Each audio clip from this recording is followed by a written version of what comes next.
connected to the Chinese Communist Party. This effort was led by Hunter Biden's contact with Henry Zhao, the Harvest chairman. Mr. Zhao was interested in this partnership because of the game-changing value add of the Biden family, including Joe Biden, who was to be a member of the Burnham Harvest team post-vice presidency. My lawyers provided the committee a drafted email dated August 23rd, 2014, drafted for Hunter Biden that reflects this understanding. It states, and I quote, "Michael, please also remind Henry Zhao of our conversation about a board seat for a certain relation of mine. Devin and I golfed with that relation earlier this week, and we discussed this very idea. And as always, he remains very, very keen on the opportunity," end quote. I'm certain that this phrase, a certain relation of mine, refers to Vice President Biden. Devin told me about this golf course conversation shortly after it happened. Ultimately, this paragraph was deleted from the final version, with Hunter following our general rule of thumb on business deals: say it, forget it, write it, regret it. Further to that, I recall being with Hunter Biden and Devin Archer at the Peninsula Bar in New York, where Hunter took a call from his father and told him things were going well with Henry Zhao and Harvest, and that he might need a little help getting across the finish line. It was not the only time I heard Hunter speak with his father for business reasons. I was present when Hunter called his father on May 4th, 2014 on a cell phone, put it on speaker mode to have him say hello to Yelena Baturina, a Russian oligarch and an investor in Rosemont projects, and her husband, Yuri Luzkov, the former mayor of Moscow. Devin Archer was also there. Hunter said, quote, I'm here with our friends. I told you we're coming to town, and we wanted to say hello. The vice president said hello, some pleasantries, and I hope you had safe travels, and then said, quote, okay, you be good to my boy. Hunter responded by saying, everything is good, and we are moving ahead. The vice president said something about, quote, being helpful, and Hunter ended the call by saying he was going to call his father later. Before this call, Hunter sat next to Yelena Baturina at a table, and I heard him speaking on business matters generally. A few days after this May 4th party, an email my lawyer provided to this committee shows that Devin had confirmed Ms. Baturina was committed to a, quote, hard order of $10 to $20 million in a burden investment banking client. In an effort to build this financial platform, I engaged in unlawful conduct. Our companies were entrusted with $11 billion of union pension fund money, whose trust I betrayed. I pleaded guilty. I've had 8 years in federal custody to reflect on my actions. I'm profoundly sorry for committing these crimes. I deserve the lengthy sentence I received. Nevertheless, as I set out more fully in my full statement, I believe the SDNY prosecutors did not indict Hunter Biden on the same deal for political reasons, despite then available documentation that we were partners, were involved in decision-making that involved illegal self-dealing, and all of us had financially benefited from these schemes. In fact, Hunter Biden and Devin Archer's company, Rosemont Seneca Bohai, received $15 million from the tribal bonds fraudulent scheme to be invested in the Burnham Group. I've offered to supply this information to the government about Hunter Biden's crimes, but the prosecutors have been uninterested.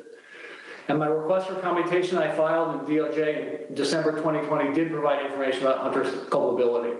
The DOJ has retaliated against me and vigorously objected to my being placed in home confinement pursuant to the CARES Act. I applied for home confinement on February 4th, 2023, and I was approved on June 9th. On June 12th, this committee issued a subpoena for Devin Archer, and the BOP reversed my approval on June 13th, with the SDNY prosecutors strongly objecting to my release. I've been appealing this reversal, and with each stage, the BOP reason for my denial has changed. During this period, the period beginning in January 2023, I was sexually assaulted by a member of the prison staff at FPC Pensacola. He persisted in sexually harassing me for many months thereafter. I had hoped to receive home confinement, which would remove me from danger. My judgment was clouded by the shame I felt for not being able to prevent the attacks. I was well aware, as inmates, all inmates are, that the Bureau of Prisons had a horrible record on these matters. I believe my disclosure would have made things worse for me. Unfortunately, the sexual harassment continued until early August, when the prison correctional officer's comments became more threatening. I feared for my safety. I decided to seek counseling from Chaplain Dixon the next day on August 10, 2023. The chaplain was visibly upset by the events and asked to bring in Warden Salisbury, who quickly opened a PREA investigation, which is a reference to the Prison Rape Elimination Act passed by Congress. After further debriefings, I was immediately escorted to a vehicle and driven by senior staff hours to FPC Montgomery, a separate facility. I'm grateful the committee has opened up an investigation of these matters, and I appreciate Chairman Jordan and Calmer and Subcommittee Chairman Biggs signing the letter. I believe I've been a victim of a pattern of retribution by the Department of Justice. I believe I'm putting myself at grave risk within the BOP for providing information on these matters concerning the president and his son. I've been treated professionally at Montgomery. I want to thank Case Manager Coordinator Anthony Barnes and Warden Randy Keys for their help in facilitating access to my attorney prior to this interview. Thank you, Mr. Galanis, and I want to thank all the witnesses again for being here today. We will now begin the questions, and I want to remind members on both sides of the aisle, each member has 5 minutes. I'm going to adhere to that and hit the gavel. If the question has been asked, then we'll allow the witnesses time to respond. But we are going to try to get in a lot of questions from a lot of members, and I will begin the questioning, followed by Ranking Member Raskins. Again, Mr. Bobulinski, thank you for your service to our country, your military service. Appreciate you being here. During the 118th Congress, this committee has investigated Joe Biden's involvement in his family's influence peddling schemes around the world. So let's start with that. Mr. Bobulinski, was Joe Biden involved with any of your business dealings with Hunter Biden and James Biden? Was Joe Biden involved in his family's attempts to sell their access to him? You set out a form to form a legitimate business. You set out to form a legitimate business with the Bidens. Did you come to find out that the Biden family had no interest in doing real business? I did. Mr. Galanis, are you aware of any times Hunter Biden used Joe Biden with Joe Biden's knowledge to benefit their business associates? Yes. Which business associates? Yelena Baturina, Russian oligarch, testified about Russian, Chinese, Chinese fund manager, Henry Zhao, and Nikolai Zlochevsky, a Ukrainian oligarch, oil and gas oligarch. Okay. Now that we've established that Joe Biden was involved in his family's business dealings, I'd like to turn to the financial records we've subpoenaed.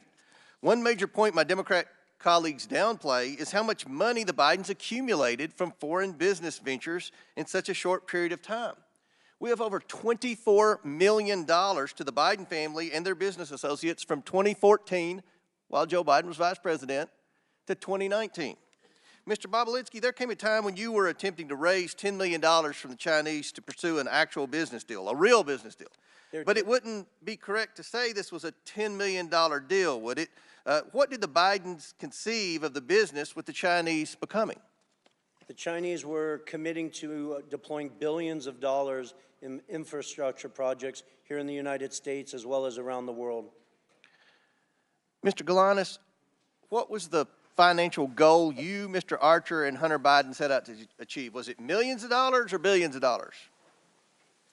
Billions of dollars. Billions, Chairman. with a B. Yes, billions. Now I'd like to turn to some of the statements Joe Biden has made during his presidency about the findings of this investigation. Mr. Bobulinski, Joe Biden has said he never interacted with his family's business associates. Did he meet with you? He did. In fact, are you aware that Joe Biden also met with... I'm sorry, Mr. Chairman. He did yes, multiple times. Okay. Are you aware that Joe Biden also met with Rob Walker, Eric Sherwin, and Devin Archer, too? I'm generally aware of it. Mr. Galanis, as you discussed earlier regarding Yelena Baturina, the Russian oligarch, you were present for Hunter Biden calling his then Vice President father with the Russian oligarch, Yelena Baturina. Present, correct? That's correct. You also were present for Hunter Biden's conversation with his father about a board seat on a Chinese company board. Is that correct? I was present for a call, Chinese transactions discussed, yes. So, Mr. Galanis, isn't it true that when Joe Biden said he didn't interact with his family's business associates, that's not true, is it? I believe it would be misleading to the point of being an untruth. I want to touch on the fact about the absent seat in the middle. Hunter Biden has chosen not to attend today's proceedings. I've given Mr. Biden exactly what he asked for before his deposition. It's clear that Hunter Biden knows his testimony would not withstand public scrutiny. Joe Biden has not been truthful about his participation in schemes to sell access and influence. And today's witnesses will show the American people a side of the story that the president and his allies on this side of the aisle are eager to hide. Mr. Bobulinski, can you tell us about your meeting at the Beverly Hilton with Joe Biden? The short version or a long version? Long version, but within a minute. Okay. So Hunter Biden, Jim Biden, and Joe Biden were in Los Angeles for a variety of business discussions. Joe was there to speak at the Milken Conference in May of 2017. I had lunch with Hunter Biden at the Chateau Marmont, and he had asked me to meet with his father that night. He set up a meeting at the Beverly Hilton where they hold the Milken Conference, and I got there a bit early and sat with Jim Biden, Hunter Biden, and we're just talking about what we were doing with the Chinese and the legal documents I was working through. And they had sort of coached me before Joe showed up to, listen, we're going to just keep things at a very high level. We're not going to go into a lot of details in this meeting. And I just remember that discussion generally because it just struck me as odd, honestly. Joe wasn't in the White House then, and that they were sort of framing it that way. And then Joe showed up, walked through the lobby of the Beverly Hilton Hotel. I stood up to shake his hand, and we sat down and spent 45 minutes to an hour going through my background. You met with him that long? Yes.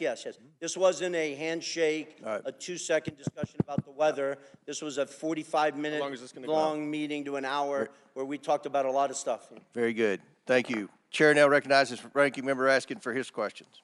But we're actually going to go to Mr. Garcia to begin. Great, thank you very much, and thank you again. I just want to, just for the record, be very clear that in Mr. Bobulinski's testimony, he has provided zero evidence of any sort of link between Hunter Biden and the president as far as it relates to the business dealings. And so once again, we're back to a hearing where no evidence is being provided of any sort of wrongdoing by the president. But I want to go back, Mr. Bobulinski, actually it's my time, sir. Mr. Bobulinski, I want to go back to the private deposition that we had. I was one of a handful of Democrats in that private, on the record, under oath conversation we had.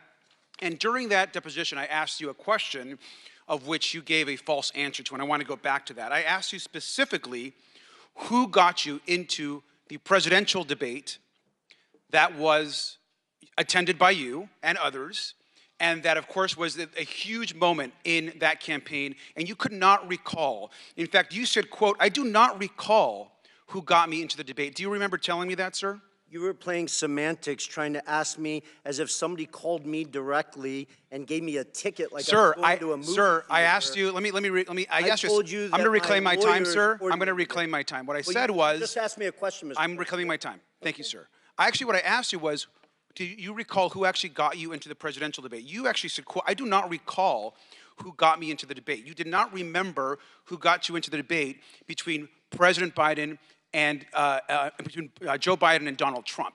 That's not a true statement. Sir, you quoted, "I don't recall who got me into the debate." It's on page 102 of the transcript. You did not Sir, ask me I asked whether you I that was question. a guest of Mr. Thank Biden. you. I'll or a reclaim my guest time. of I'm not Mr. asking you a question right now. Thank you very much, sir. In fact, here, as was shown by Ranking Member Raskin, we know that you were in the debate actually sitting adjacent and next to Trump officials.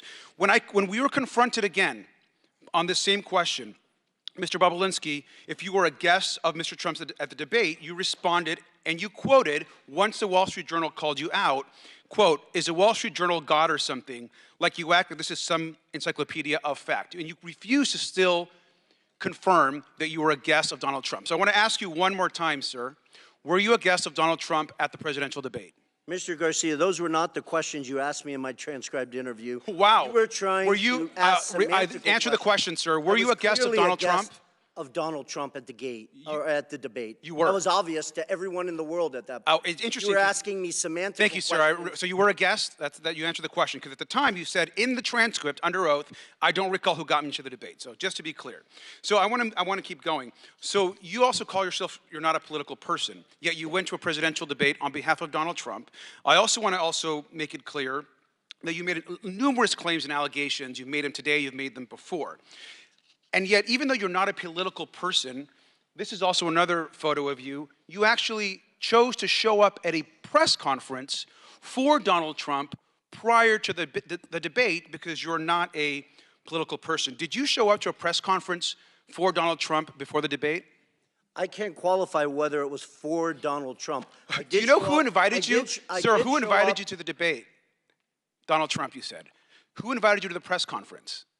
Who invited me to my lawyers coordinated things, and I showed up at a. Well, sir, I will tell you, it was Jason. It was to... Jason Miller, who it's been very clear, it's been reported, who actually worked on the part of the Donald Trump campaign. Here you are at a Donald Trump press conference, and you can't remember how you got to the press conference. You refuse to answer how you actually got into the Donald Trump debate with Joe Biden. Do you remember speaking at the press conference? I do very clearly. You do. Do you know who Jason Miller is, sir? I do know of him, yes. Do you know that he was a Trump campaign staffer?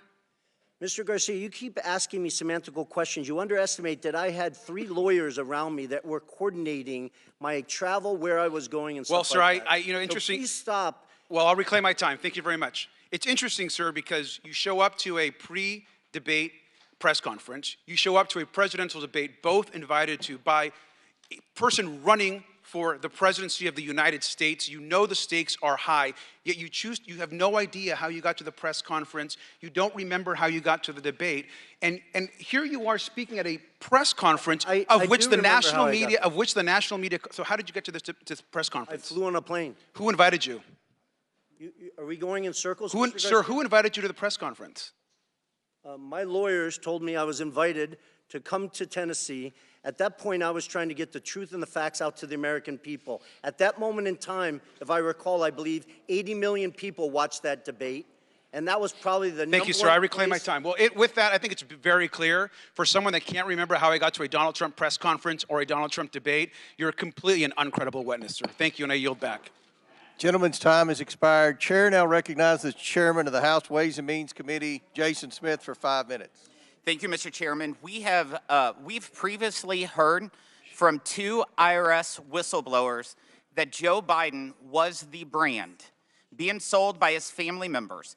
One such example of this could be seen in a June 6, 2017 WhatsApp message where Hunter Biden told a business associate that he was not willing to, quote, sign over my family's brand, close quote, or give them, quote, the keys to my family's only asset. Mr. Bobulinski, can you confirm that President Biden is the brand being sold by his family members? Thank you. During his deposition, Hunter Biden repeatedly testified under oath that his father was not involved in his business in any capacity, and that there wasn't even a connection between his father and his businesses. Here is just one example. Quote, I just state for the record one more time, under oath and under penalty of perjury, my father has never been involved in my business. I have never asked my father to be involved in my business. My father has never benefited from my business, and I have never asked anyone or my father to do anything for the benefit of anyone I've ever done business for, close quotes. Yet the Ways and Means Committee released a WhatsApp message that were provided by the IRS whistleblowers showing that Hunter Biden wrote on July 30th, 27, quote, I'm sitting here with my father, and we would like to understand why the commitment made has not been fulfilled. I'm sitting here waiting for the call with my father. Moreover, you testified that Hunter was not shy about his ability to get his father on the phone, And Devin Archer testified that there were multiple instances in which Hunter placed his dad on speakerphone. Mr. Bobulinski, was Hunter Biden telling the truth when he testified under oath that his father was never involved in any of his business dealings? No, he was not. Those are all blatant lies. We continue to hear claims that President Biden was not involved in his family's business dealings and that he did not benefit from illicit business deals. However, IRS Special Agent Joe Ziegler provided documents to the Ways and Means Committee, 327 emails, many of which involve Hunter Biden and Hunter Biden's business associates. Mr. Bobulinski, do you have any personal experience that leads you to believe that Joe Biden was involved with Hunter Biden's business associates and business dealings? Yes, I do. You want to say a few? To outline how Joe was involved? Yeah. Yes, different congressmen and women keep trying to say that there's no evidence and use the word involved, which is a very opaque language. If Joe Biden was not involved in his son's business dealings, why, after flying all the way across the country to the Milken Conference, where there is next to Davos, is probably the biggest conference in the world, why would he take 45 minutes out of his night? It wasn't a 10 a.m. meeting, it was 10:40 in the evening. He's an elderly man, flew all the way across country to sit with me for 45 minutes to an hour to discuss my background, the business we are doing with the Chinese, his family's background. Speaking of the business with the Chinese, in October 2020, Joe Biden asserted that his family had not earned money through business dealings in China. However, IRS whistleblowers shared evidence that the Biden family made at least $1.1 million from their business with China, including $100,000 in payment from CFC, China Energy, and a $1 million payment in exchange for legal services that were never provided to a CFC official, Patrick Ho. Mr. Bobulinski, do you know whether the Biden family made any money from China? They did, millions of dollars, I think approximately 8 to 9 million. The Biden family has made millions of dollars from China, correct? Correct. And you said at least 9 million? Yeah, I think it's actually over 10 million, but I'll leave those details up to you guys. Thank you. I yield back. Gentleman yields back. Chair now recognizes the ranking member. Thank you, Mr. Chairman. Thank you, Mr. Parnas, for being here today. Your involvement with the real Russian hoax about Joe Biden began in 2018 when, as a big donor and a big supporter of Donald Trump's, you were introduced to Rudy Giuliani, and you began working with him to dig up dirt on Joe Biden, Ukraine. If you can just tell us quickly how you got involved in that. Yes, I was a donor at the time. I began doing business with Rudy Giuliani. He got involved in a business I was doing called Fraud Guarantee. And in the midst, we started spending a lot of time together until eventually in November of 2018, he approached me and asked me about my connections in Ukraine. After telling him about people that I knew and things that I heard, at that point, then he wanted me to go to Ukraine to find Viktor Shokin, the prosecutor general. And basically, he wanted to go from his fraud guarantee to guaranteeing a fraud on the American people. But after turning over every stone and going down every rabbit hole, including interviewing Viktor Shokin and Zlochevsky, the owner of Burisma, did you ever find the smoking gun or any evidence that Donald Trump was looking for to paste on Joe Biden? On the contrary, Representative Raskin, not only did we keep hitting dead walls and not finding the smoking gun, but we kept running into sources of the information that was coming out of Russia. In fact, Joe Biden was part of a global campaign, including by the United States, to oppose corruption and to go after the corrupt forces in Ukraine. Isn't that right? Yes, sir. At what point did the campaign to dig up dirt on Biden become a campaign to spread disinformation and lies about Biden? At some point, when we hit a few brick walls, all of a sudden, then I saw the shift between the BLT group, which included John Solomon, the media personality, and Rudy Giuliani and other Trump lawyers, to start trying to push narratives that were We had no, they were not validated. We had no way to validate them. Basically, a letter would come over from somebody in Ukraine. I'd hand it over to John Solomon. Next thing you knew, he was on Fox TV 2 hours later with Sean Hannity. At what point did Mr. Giuliani begin working directly with Russian agents and Russian assets, individuals who would later become sanctioned by Donald Trump's own Treasury Department for spreading propaganda and disinformation against Joe Biden? It was sometime in probably around May, June of 2019. Were you aware, was Mr. Giuliani aware that these people were basically just doing the bidding of Vladimir Putin? Absolutely. So he had no hesitation about spreading lies that were concocted by Russian agents? As long as it fit the narrative, absolutely not. How were you and Giuliani able to take these false allegations peddled by corrupt officials and Russian agents and promote and amplify them here in the United States, in our political system? Weren't media groups skeptical of your claims? Most media groups, I'd probably say all except for Fox and a few other right-wing media groups, didn't want to take any of the information, and that aggravated Rudy Giuliani and John Solomon and other players. And the main group that was being pushed through was Fox, Sean Hannity, and some other media personnel over there.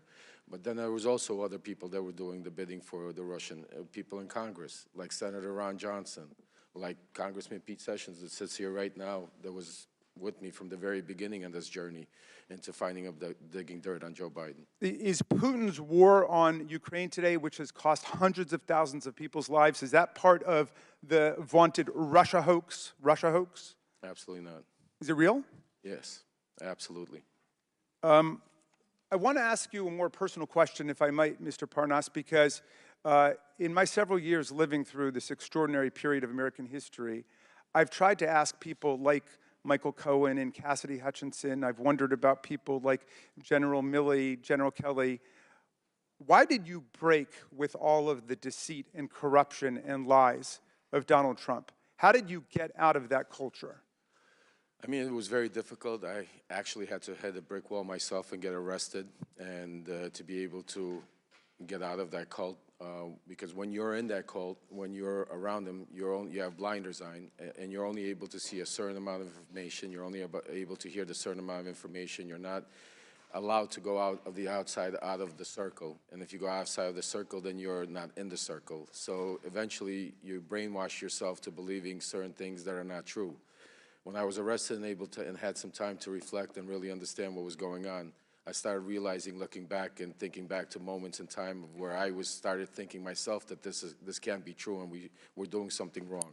Well, thank you for telling the truth and helping America to end this nightmare. I yield back to you, Mr. Chairman. Chair now recognizes the chairman of the House Judiciary Committee, Jim Jordan. Thank you, Mr. Chairman. The ranking member just said that, quote, Joe Biden was opposed to corruption. Really? So opposed, he leveraged $1 billion of American tax money to fire the prosecutor in Ukraine who was investigating Zolochevsky at Burisma, the company Hunter Biden sat on the board of. Wow. And the prosecutor who replaced Shokin, that Mr. Parnas referenced in his opening statement, Mr. Lutsenko, guess what he did? He took Zolochevsky off the wanted list and dropped the charges. Wow, he's really, really opposed to corruption there. Mr. Bobulinski, who's the big guy? Joe Biden. Are you sure about that? Because when Joe Biden. Biden. You're sure? I'm 1,000% sure. Because when Hunter Biden did his deposition under oath, he said, I don't know who it is, even though he was copied on an email that said H will hold 10% for the big guy. You sure it's the big guy is Joe Biden? 1,000%. And there's other text messages that back that up, that the brave whistleblowers, Shapley and Ziegler, have produced. Not from my phones, not from my BlackBerry that I took screenshots from. They took them from subpoenas directly from Apple's iCloud that back up the fact that Hunter knew the big guy was Joe Biden. The big guy is the brand. The big guy is the lift. The big guy is the one who showed up at golf outings, who took phone calls and meetings and lunches and dinners with Hunter Biden and his business associates. Is that right? Correct. Mr. Galanis, you referenced in your opening statement, May 4th, 2014, you were at a party at a restaurant in Brooklyn, New York. Can you tell me who else was there? Yeah, it was a birthday party, so there were more than 100 people there, but amongst them was Devin Archer, myself, the host, Alex Kuklarski, Yelena Baterna, her husband, and then Hunter Biden joined And after tell us, I arrived at. I think you referenced a phone call that took place. Tell the committee what happened with that phone call. Who was involved in that phone call? As I testified in my opening statement, it was Yelena Baterina, her husband, myself, Hunter initiating it, Joe Biden on the speakerphone, and Devin Archer. So there was a little pull aside where that group of people you just described were pulled aside, and Hunter Biden called his father's or called the vice president. Is that accurate? That's accurate. And then tell me what was discussed on the call. The discussion that testified it was a relatively short discussion, but it was a discussion about their Yelena and Yuri coming to town. That as I testified specifically, they talked about being good to his boy, and it was. Ended. Well, let me ask you this. Mentioning that, Mr. Galanis, let me ask you this. Did you get the impression Joe Biden was expecting the call? Yes, to me it was clearly set up ahead of time. It was an arranged call. So this was arranged, this was coordinated. Hunter Biden calls his father, then vice president, and I think in your deposition he said this, "I'm here with our friends that I told you were coming to town." So it's our friends, and I told you this was going to happen, which suggests that it was most definitely coordinated. Is that accurate? That's accurate, yes. And again, can you tell the committee who Miss Baterina is again? A Russian billionaire, wife of the former mayor of Moscow, served for near 20 years as the mayor. She's the wealthiest woman in Russia. She'd already given money. She'd already given money to Hunter Biden and his business before this meeting in May, and then subsequent to that meeting, she committed to give more money. Is that accurate? That's accurate. So subsequent to the coordinated call, the arranged call that Hunter Biden had with the Vice President of the United States, the wealthiest woman in Russia commits to give millions of dollars more to Hunter Biden's business. Is that all accurate, Mr. Galanis? That is accurate, yes. And again, this was a pull aside done at this meeting, and you think and you know that it was coordinated. Is this what they call access to the brand, access to the Biden lift?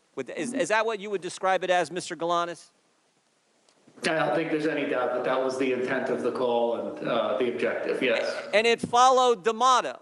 It followed the statement that you all agreed to: say it, forget it, write it, regret it. This wasn't put in writing. This was a phone call on a speaker that was all, there's no writing about this. It was all done that way. That was how the business operated. Is that correct, Mr. Galanis? Yes. I yield back. Gentleman yields back. Chair now recognizes Mr. Lynch from Massachusetts for 5 minutes. Thank you, Mr. Chairman. I want to make an observation here. I've been on this committee, this investigating committee, for over 20 years.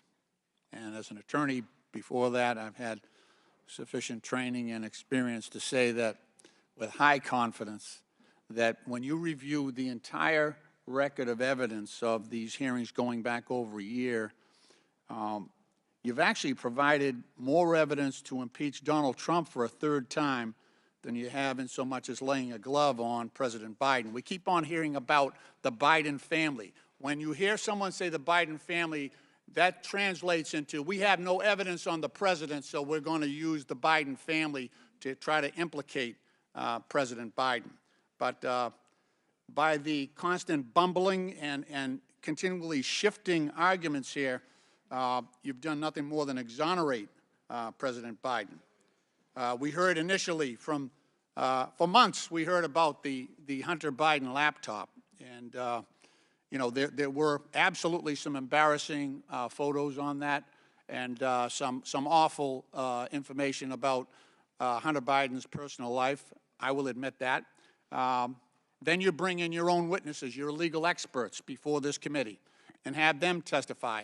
And what they said was amazing. They said there was no evidence to even suggest that there was support for articles of impeachment against the president. That was your legal experts, the Republican legal experts that said that. Then we have statements by Mr. Jordan saying that, that Mr. Smirnov was the most corroborating witness that the Republicans had, the strongest witness that they had.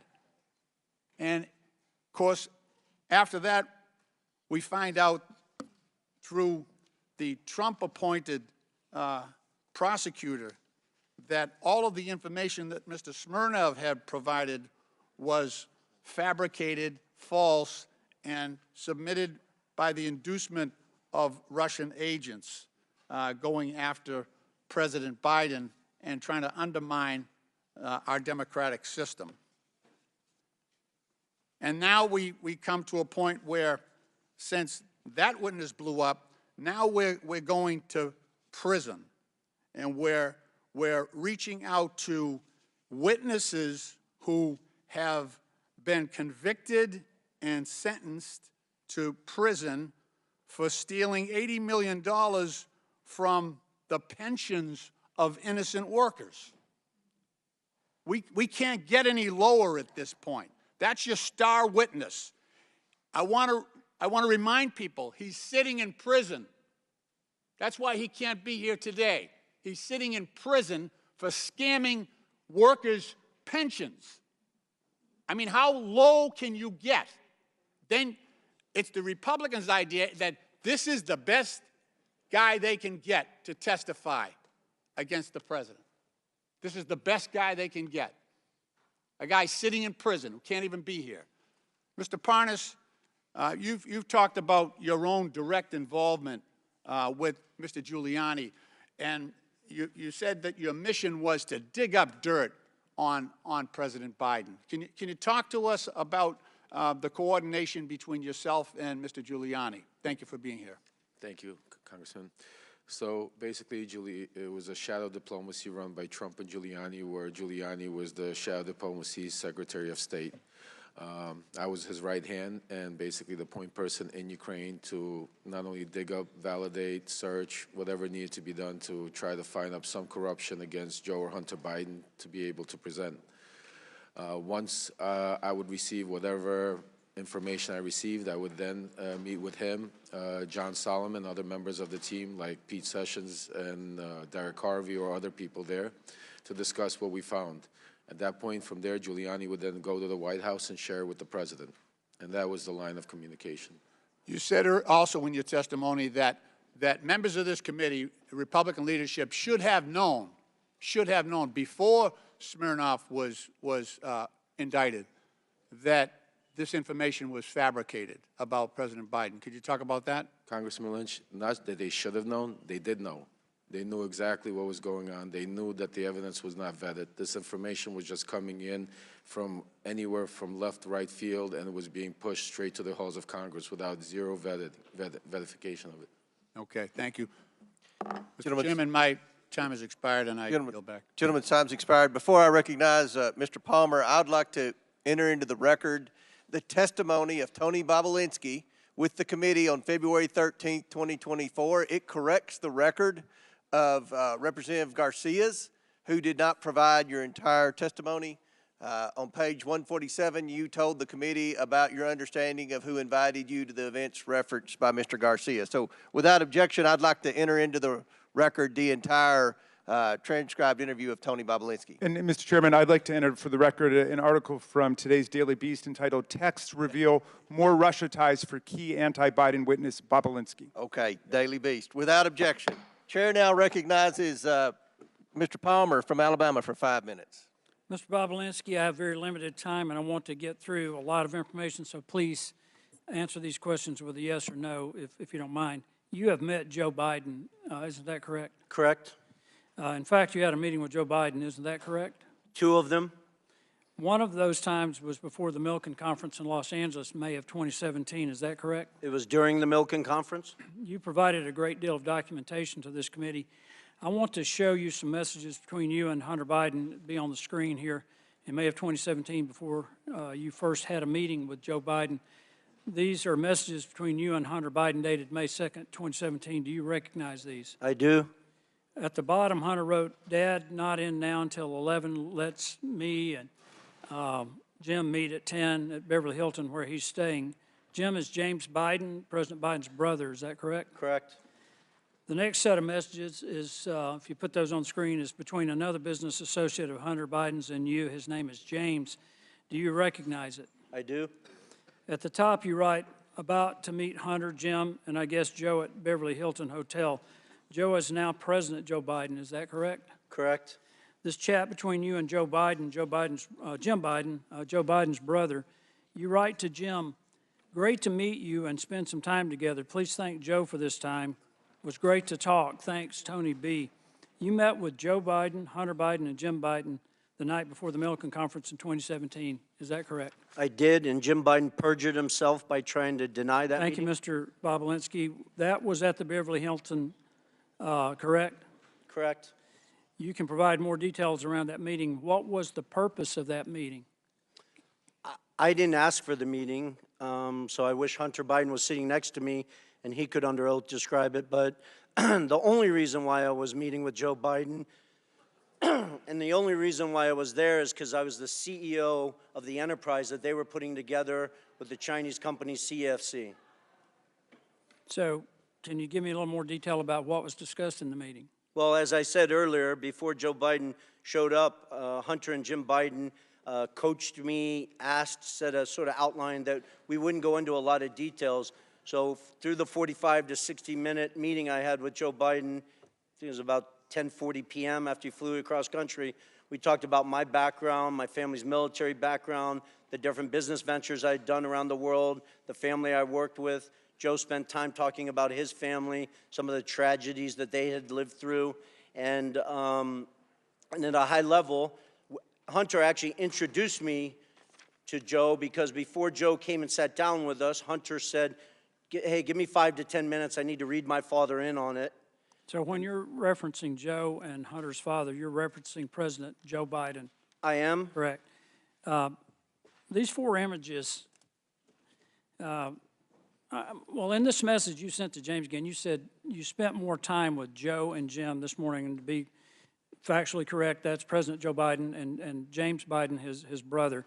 Also saw them last night, including Hunter. These 4 images show a pretty clear record of your meeting with Joe Biden in May of 2017, Mr. Bobulinski. Hunter Biden, during his transcribed interview, testified that the meeting did in fact take place. And after being asked, did Mr. Bobulinski meet with your father during the trip, Hunter stated he met with him in the lobby of the hotel. When asked who attended the meeting, Hunter replied, "My uncle and myself." But when asked whether the meeting at the Beverly Hilton between Joe Biden, Jim Biden, Hunter Biden, and Tony Bobulinski took place, Jim Biden testified, "Absolutely not." These stories don't match up. Mr. Chairman, Jim Biden also told the committee that Joe Biden did not meet the Chinese businessman Yi Jinping. Rob Walker, by known as a friendly witness committee, said the opposite.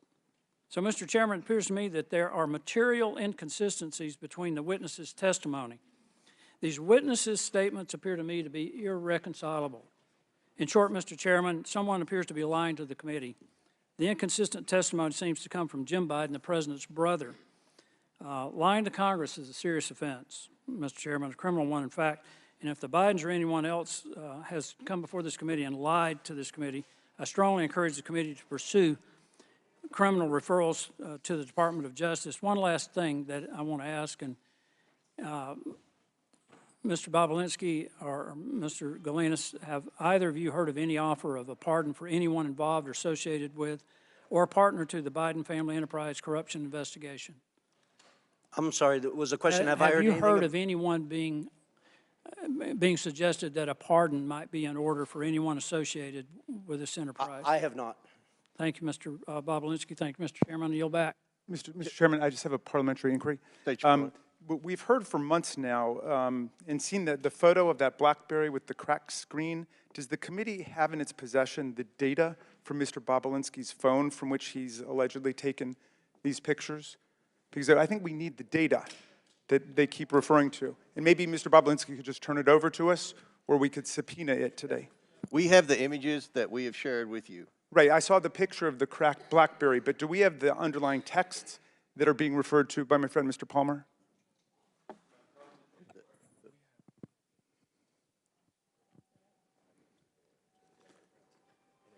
Mr. Bobulinski previously said he'd be happy to turn over his phone. We have pictures of all the text message screenshots that we've provided with everyone on the committee.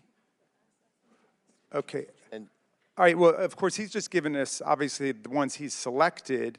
I'm wondering whether we could get all of those texts, and I would move that the committee subpoena Mr. Bobulinski's BlackBerry phone on which messages with Hunter Biden and the Oneida Holdings partners are saved. He stated that he's willing to provide it to the committee, so it should be rather simple. Mr. Chairman?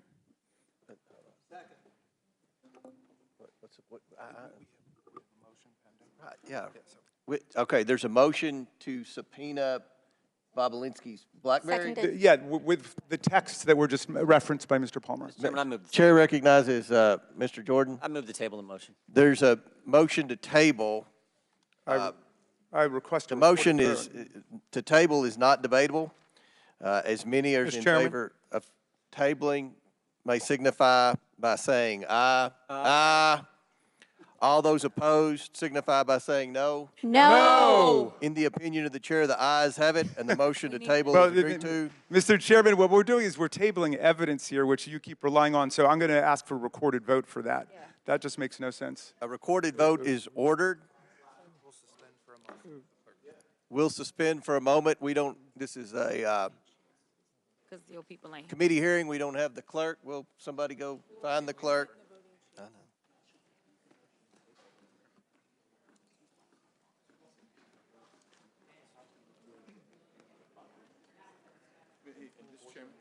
He said it, did he say under oath? In the, did he say?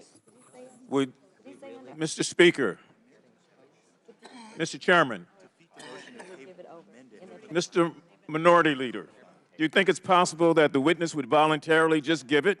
But I had understood actually that Mr. Bobulinski had volunteered when he was asked about this. It would simplify things if he would just turn it over the BlackBerry.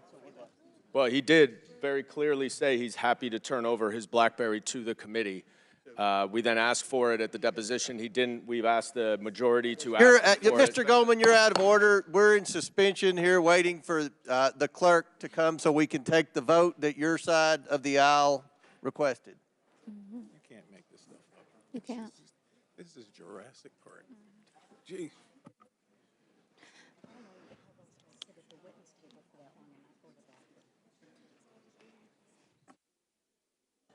Mr. Ranking Member. Mr. Ranking Member.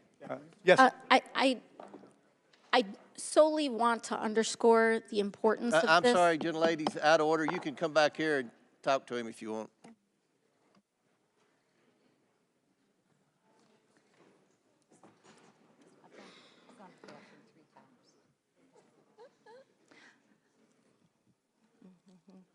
Mr. Chairman. Mr. Chairman. Yes. We don't even have. You're going to, I said Ms. Ocasio-Cortez would have to come up. You will as well. Sorry.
Mr. Chairman, just an invitation to regular order. We have Democratic clerks who are faithful to the rule of law and could do this if you're waiting for clerks. And we'll all be here to watch, to document their work. So, I mean, in other words, if you want to conduct the vote with the Democratic clerks, we can do it.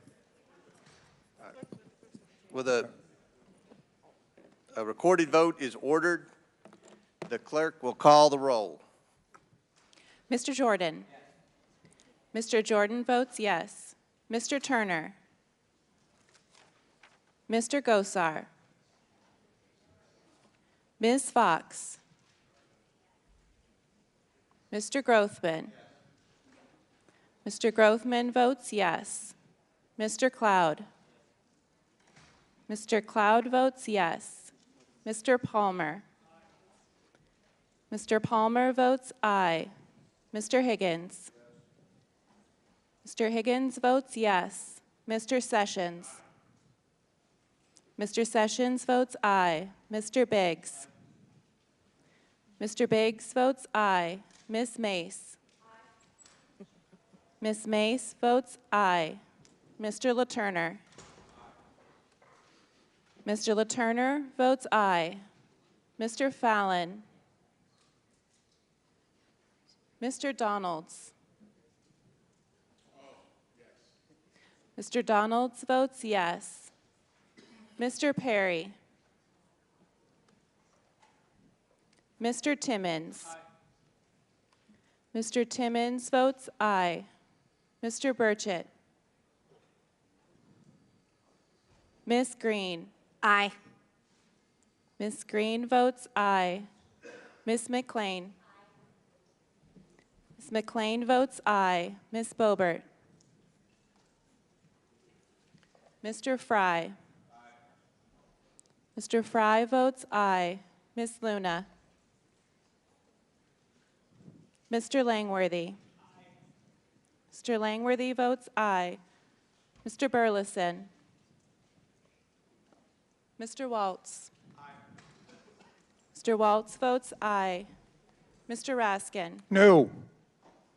Mr. Raskin votes no. Ms. Norton? Mr. Lynch? No. Mr. Lynch votes no. Mr. Connolly? Nay. Mr. Connolly votes nay. Mr. Krishnamurthy? No.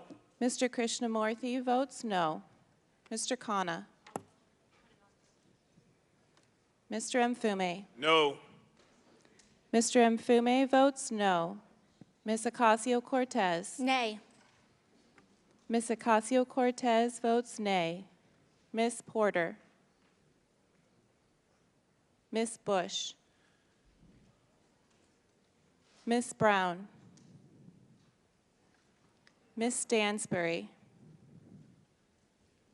Mr. Garcia? Mr. Garcia votes no. Mr. Frost? Ms. Lee? Ms. Lee votes no. Mr. Kassar? Mr. Kassar votes no. Ms. Crockett? No. Ms. Crockett votes no. Mr. Goldman? No. Mr. Goldman votes no. Mr. Moskowitz? Mr. Moskowitz votes no. Ms. Tlaib? Ms. Tlaib votes no. Ms. Presley? Ms. Presley votes no. Mr. Chairman? I vote yes. And how is Mr. Burleson recorded? Mr. Chairman votes yes. Mr. Burleson is not recorded. Mr. Burleson votes yes. How is Ms. Boebert recorded? Ms. Boebert is not recorded. Ms. Boebert votes aye. How is Mr. Turner recorded? Mr. Turner is not recorded.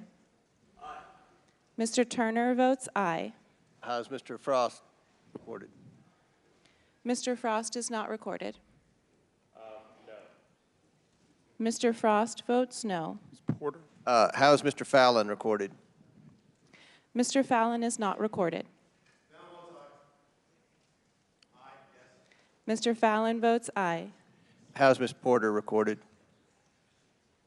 Ms. Porter is not recorded. No. Ms. Porter votes no. Will the clerk tally the report?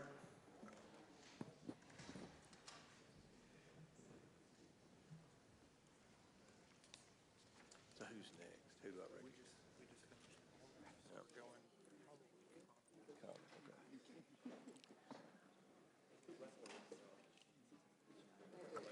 Mr. Chairman, on this vote, the ayes are 21, the nays are 16. The ayes have it. The motion passes. Chair now recognizes Mr. Conley for 5 minutes. Thank you, Mr. Chairman. Mr. Bobulinski, in your deposition, you were asked about taking a picture of your phone, and you said, and I quote, "I still have that phone. I could put that phone on this table right here, and every person in this room could look at that individual text and validate that it's a legitimate text and the date and time stamp on it." Are you willing to provide the committee voluntarily with the BlackBerry referenced and that phone?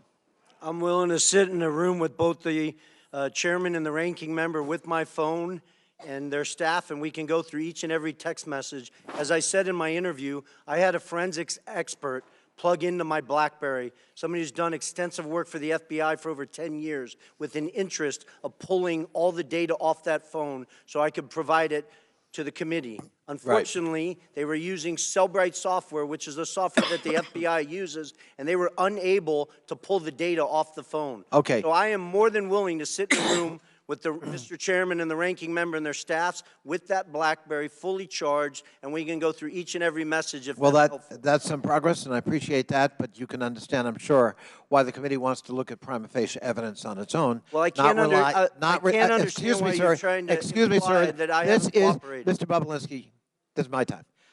You can understand why we would want to look at evidence raw and unvarnished so that we can make our own determination. But thank you for your willingness to cooperate, at least at that level. Mr. Parmas, you observed back in 2023 in a letter you sent to Chairman Comer that there were flagrant examples of Giuliani interfering in Ukrainian politics, unquote. Why would Giuliani be interfering in another country's politics? I mean, Giuliani would do and say whatever he needed for the purpose of getting the information he wanted to secure Donald Trump 2020 election. So just a prime example of one of the things he did, he had a close relationship with then a boxer, Vladimir Klitschko, who was then the mayor in Ukraine. When the new president came over, there was rumors about maybe him not staying in office as mayor of Ukraine. Klitschko flew to New York, met with Rudy Giuliani, and then on a meeting that we had with Andrei Yermak in Spain that was relevant, had to do with President Zelensky announcing an investigation into Joe and Hunter Biden. At that meeting, he also brought up the Klitschko situation and basically told Yermak that if Zelensky got rid of Klitschko, President Trump and the American people would be very upset about that because we love him and he needs to be in there. So was Giuliani just doing this as a rogue on his own because he was a patriotic American who loved Donald Trump, or had somebody encouraged him to engage in this kind of political interference in another country? I mean, I think he was encouraged by Donald Trump. Personally? Personally, yes. That's your testimony? Yes, sir. Thank you. In your letter, you also said that Mr. Giuliani was to, quote, deliver a precise message in very strict words, unquote, with respect to the administration of the then newly installed president of Ukraine, President Zelensky. What did you understand a very strict message, or a message of very strict words, construed, and what was that message that you delivered that was in very strict words? Yes, Congressman. He basically told me not to be nice, to be very stern, and relay the message that unless Zelensky announced an investigation into the Bidens by Monday, this was Sunday, that there would be no cooperation, no aid to Ukraine from the United States, and the Vice President Pence at the time that was scheduled to appear for the inauguration would not appear to the inauguration. That would seem to corroborate that very famous and beautiful telephone conversation between President Trump then and President Zelensky basically saying, but I need a favor, and hinting that there'd be withholding of military aid until that favor was delivered. Is that fair? Oh, absolutely. I was a part of setting up that phone call, that famous phone call that Trump had with Zelensky. I think your testimony is very important, Mr. Parnas, and it's under oath. Yes, sir. I thank you. I yield back. Chair now recognizes Ms. Taylor Greene from Georgia for 5 minutes. Thank you, Mr. Chairman. Joe Biden continues to lie to the American people about his role in his family's businesses. In 2020, he stood up on stage of a presidential debate and told the American people that his family didn't take any money from China. That was a lie. Not only was it a lie, he knew it was a lie. He knew it because he met with his son Hunter Biden's Chinese business associates. I want to talk about CEFC, which is the China Energy Fund Committee. Mr. Bobulinski, who is Chairman Yi? Chairman Yi was the chairman of CEFC. Thank you. Jim Biden told the FBI and IRS that Chairman Yi was the protege of Xi Jinping, the leader of China and the Chinese Communist Party. Mr. Bobulinski, Rob Walker told this committee that Joe Biden met Chairman Yi. Are you aware of that? Yes or no? I am now. I wasn't at the time. And Joe Biden also met with you, is that right? Yes, he did. Twice. Who is Director Zhang? Director Zhang was the number 2 at CFC. The executive director of CEFC, the number 2?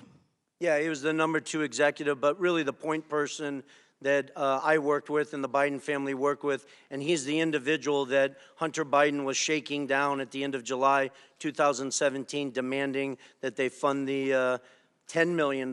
They ultimately sent 5, but $10 million directly to Hunter Biden's account, Owasco. Thank you, Mr. Bobulinski. I want to show you a text message that Hunter Biden sent to you and his other business associates. I'm holding it right here. I'll read it to you. Hey, Tony, I have an idea. In light of the fact we are at an impasse of sorts, and both James' lawyers and my chairman gave an emphatic no, I think we should all meet in Romania. He's speaking about my chairman. When Hunter Biden came in for his deposition, he said that he was referring to Chairman Yi, and that the rest of your group referred to Zhang as a different chairman. Does this make any sense to you?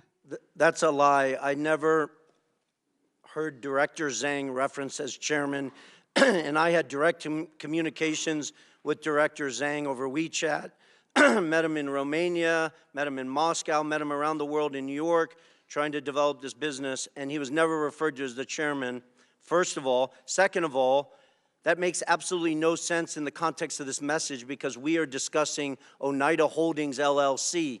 Thank you. So he was not the chairman, just to clarify. Yes Correct. or no? Okay. So I want to show you another text. When he said his chairman, he was talking about his dad. This is from Rob Walker. It didn't seem to make much sense to Rob Walker either. So he said that when Hunter, he said this to you, when Hunter was talking about his chairman, he was talking about his dad. When Rob Walker came in to give his transcribed interview to the committee, he basically said, well, Hunter was high or confused or mad. And Rob Walker said that he was just trying to calm things down between you and Hunter. But that doesn't really answer the question about who Hunter Biden is talking about. Hunter Biden lied to this committee. So here, clearly, he says, Rob Walker's saying he's talking about his dad. So I want to be very clear. We've established that Zhang is not the chairman, obviously. Is that correct? Yes or no? Correct. Let me show you another message. This message doesn't call Zhang Chairman Zhang, does it? It just says the Chinese want to do business with the Bidens. As a matter of fact, it says, both coming to be my partner, to be partners with the Bidens, with an S. He, Zhang, is implied, has implied that the number 1 has made it clear and available to him. Who is the number 1? The number 1 is Xi Jinping.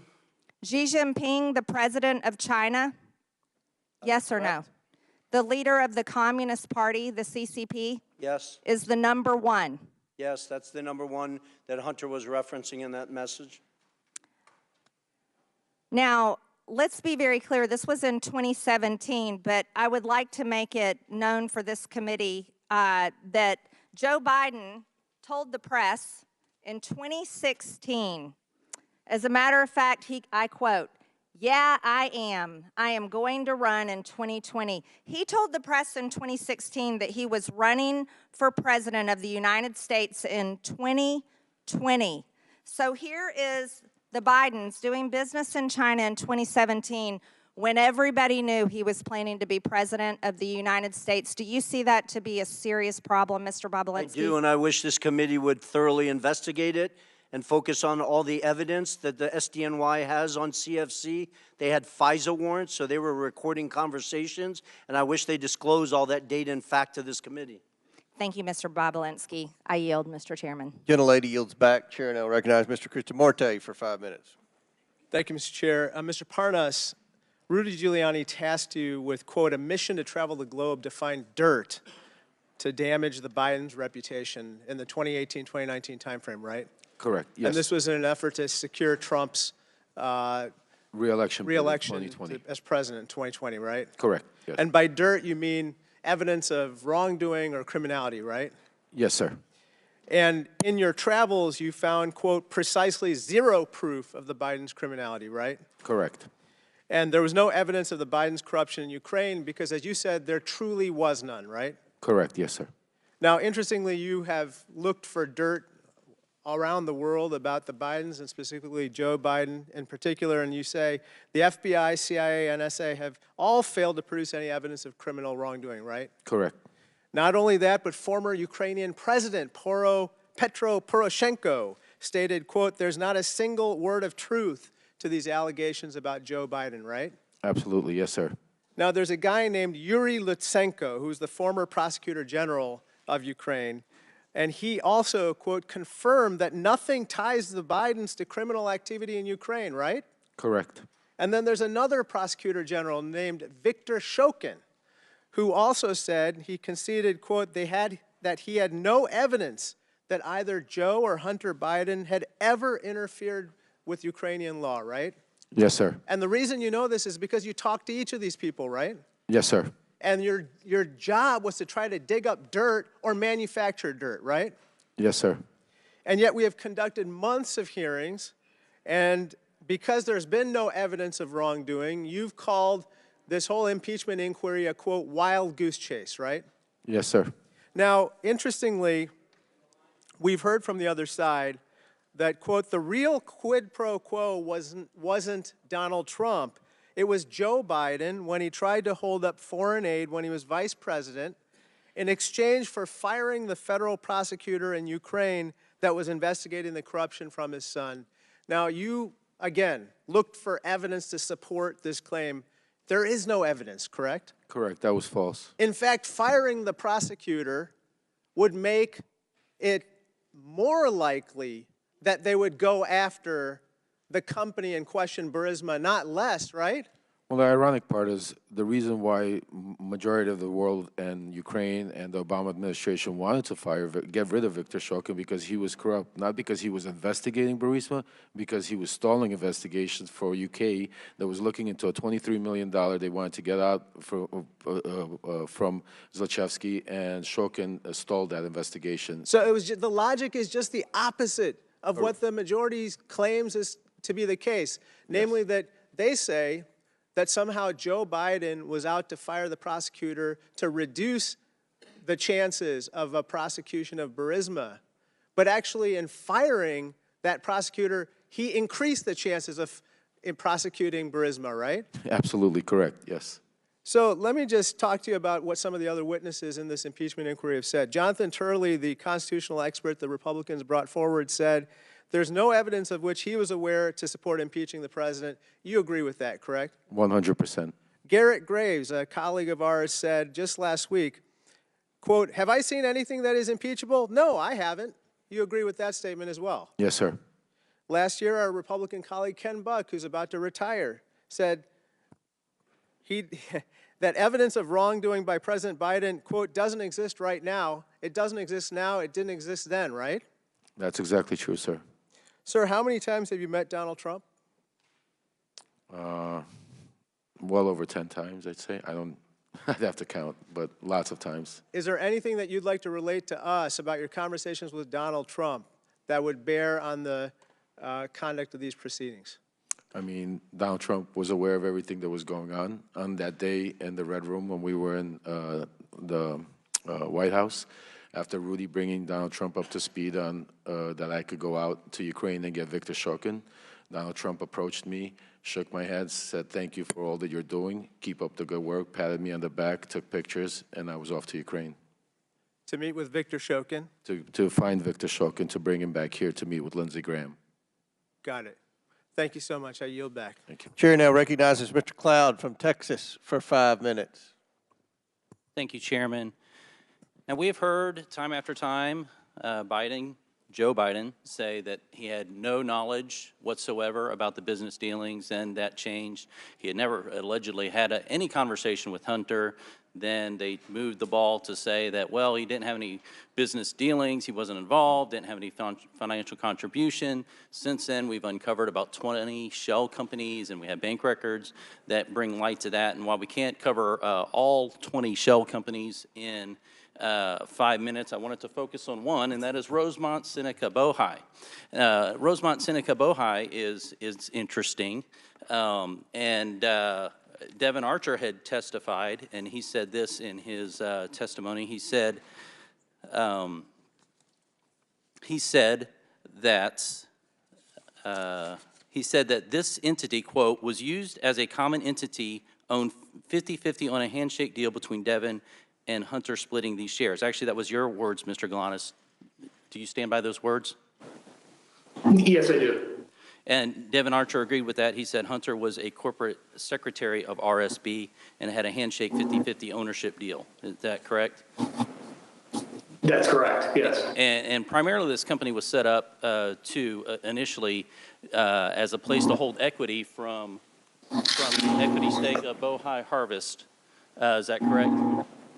What I was told by the partners at the time, it was set up to do that and invest in other businesses. I think Devin Archer subsequently testified to that effect, and it included monies that were paid from the bond fraud, $15 million that was wired to that RSB account as well. Yeah. So it conducted multiple transactions as you depicted in that diagram. And even if this were legal and there was no impropriety here, it's very concerning because this company's set up to basically compete against America's energy interests at the behest of CCP. Then we have other flows into Rosemont Seneca Bohai from Burisma. We all know about Hunter's $1 million salary that he received for sitting on the board and providing no actual function there. And so we have $1 million salary going through Rosemont Seneca to Hunter Biden. And then this is interesting. We have a meeting with Kazakhstani Kins Rekashev. And what gets me here is the $300 at the end of the $142,300 that goes into this. And then the next day went to a Porsche dealership for a car for Hunter Biden. Now, what's interesting about all this, of course, is that each of these not only flowed money through the shell companies to Hunter Biden, but each of them also involved important meetings with, of course, President Biden. And so on December 4th, we have coffee with Jonathan Lee, who was one of the members who started Bohai Harvest. And he was connected with the CCP. They were having trouble getting licensed to work because, of course, the CCP has to get permission for that, until Hunter flew over on Air Force Two with Vice President Joe Biden at the time. They met with Jonathan Lee. Hunter introduced him. Joe ended up writing a letter of recommendation to Jonathan Lee's daughter to get into college. And then we see that this relationship continues to be formed. Of course, in the Ukraine, we know that April 16th, 2015, Joe Biden had dinner with a Burisma official at Cafe Milano. Seemed to be a popular spot because Joe Biden also had dinner with Kins Rekashev there. All in flow to going here. And of course, as Tony Pawlinski has pointed out several times, this all comes down to eventually the one big guy who gets 10% for the big guy. And so we know that all this money flowed through this to get to Hunter, and then we know, of course, that 10% went to the big guy. So, Mr. Bobulinski, does this general pattern of Hunter offering foreign access to Joe Biden, Hunter gets paid, and then Joe gets a share of that, is that basically what the general practice across many of these shell companies were? Congressman, as I outlined, the big guy is clearly Joe Biden. The details of some of those transactions I was not involved in, but that's clearly how they operated. But that's the pattern that we've seen over. And Mr. Galanis, you said at the beginning that Hunter didn't really provide any sort of intellectual propriety asset value or anything of the sort, that his entire value was the brand. Is that correct? How did you state that? Yeah, we didn't rely on him for any work product other than delivering the Biden lift. The Biden lift.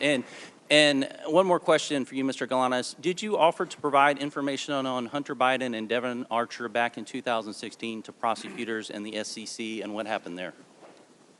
Yes, through counsel, I had offered to provide information specifically on that to the SDNY. And I subsequently also did the same thing to the Securities and Exchange Commission, which was interested in, subsequently was told to quash that interest. I understood that to be an order from the Southern District of New York to quash the SEC information. Thank you. Chairman, I yield back. Gentlemen's time's expired. Chair now recognizes Mr. Goldman for 5 minutes.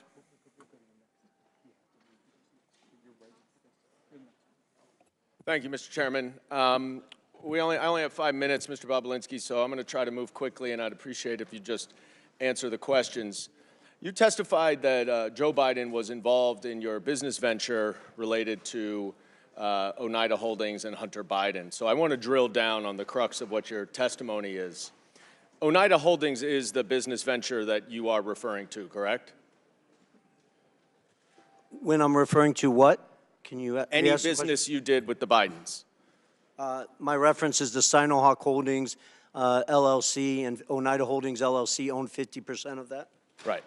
And Oneida Holdings was the 50% that was on the American side of that Sinohawk deal, right?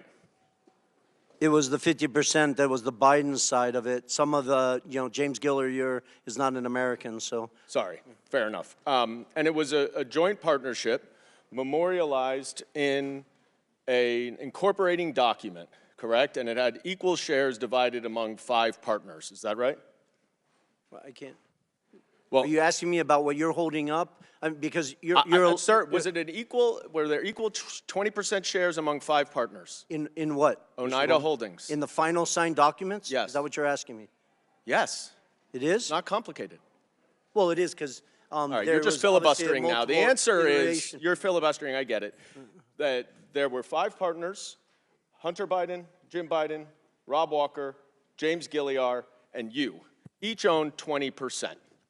Do you? Well, they didn't each own. Their LLCs owned it, which is a material difference. Do you see Joe Biden or an LLC related to Joe Biden on this? I don't know if Joe Biden owned any of Jim Biden's LLC or Hunter Biden's LLC. I'll leave that up to the committee. Okay. And do you know when this agreement was entered into?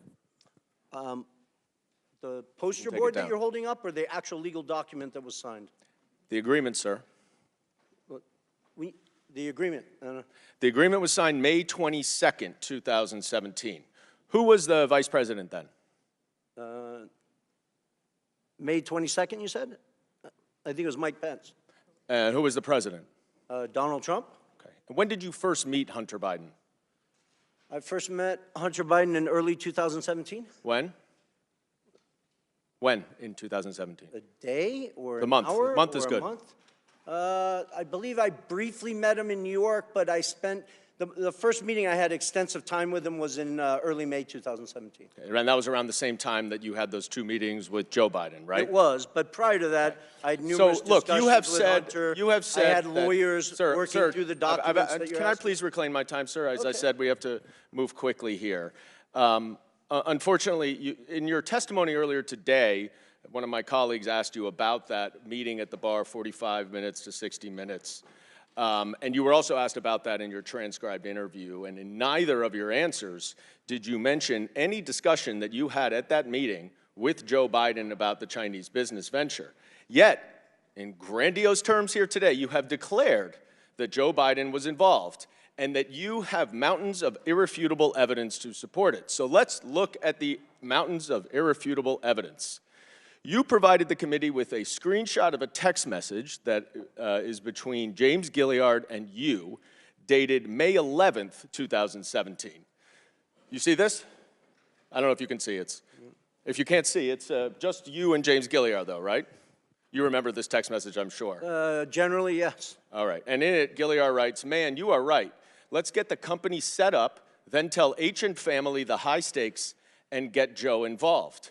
And 2 days later, Mr. Gilliard sent an email to you, CCing Rob Walker and Hunter Biden, in which he suggested a division of the company and included a proposal of, quote, 10% held by H for the big guy, question mark. You remember that, right? The infamous email with the big guy? Yes, Yeah. I do. Did anyone ever respond to that email? Yes, they did, numerous times. Sorry. Did Hunter anyone Biden ever, himself excuse me, did. Excuse me, you're right. Well, no, I Did think anyone that's e- important because Sir, Hunter did Biden anyone has ever claimed that he didn't Can you answer my respond to it, questions? and he responded to Okay. it, I believe, You're just going to times. filibuster. I reclaim my time that's running out, but I will say no one responded to the big guy reference for 10. Thank you So for making my what- point. They didn't have to respond Right. because And they then, all knew the big sir, guy was Joe I Biden. reclaim my time. Mr. Chairman, please control the witness. I would like to get a little extra time, Mr. Chairman, because I want to read what Mr. Gilliard said to the Wall Street Journal. Quote, "I would like to clear up any speculation that former Vice President was involved with the 2017 discussions about our potential business structure. I am unaware of any involvement at any time of the former Vice President. The activity in question never delivered and project revenue. 9 days later, the agreement without Joe Biden was signed.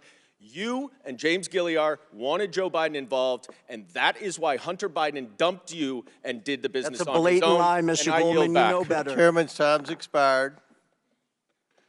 Chair now recognizes Mr. Higgins from Louisiana for 5 minutes. Thank you, Mr. Chairman. Mr. Bobulinski, thank you for being here today, and we appreciate the candor of your responses, sir, which is reflective of the way you handled yourself in private testimony and deposition.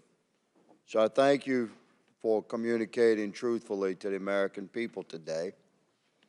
I'm going to ask you about the China Energy Fund Committee, the CEFC. You familiar with that, sir? I am.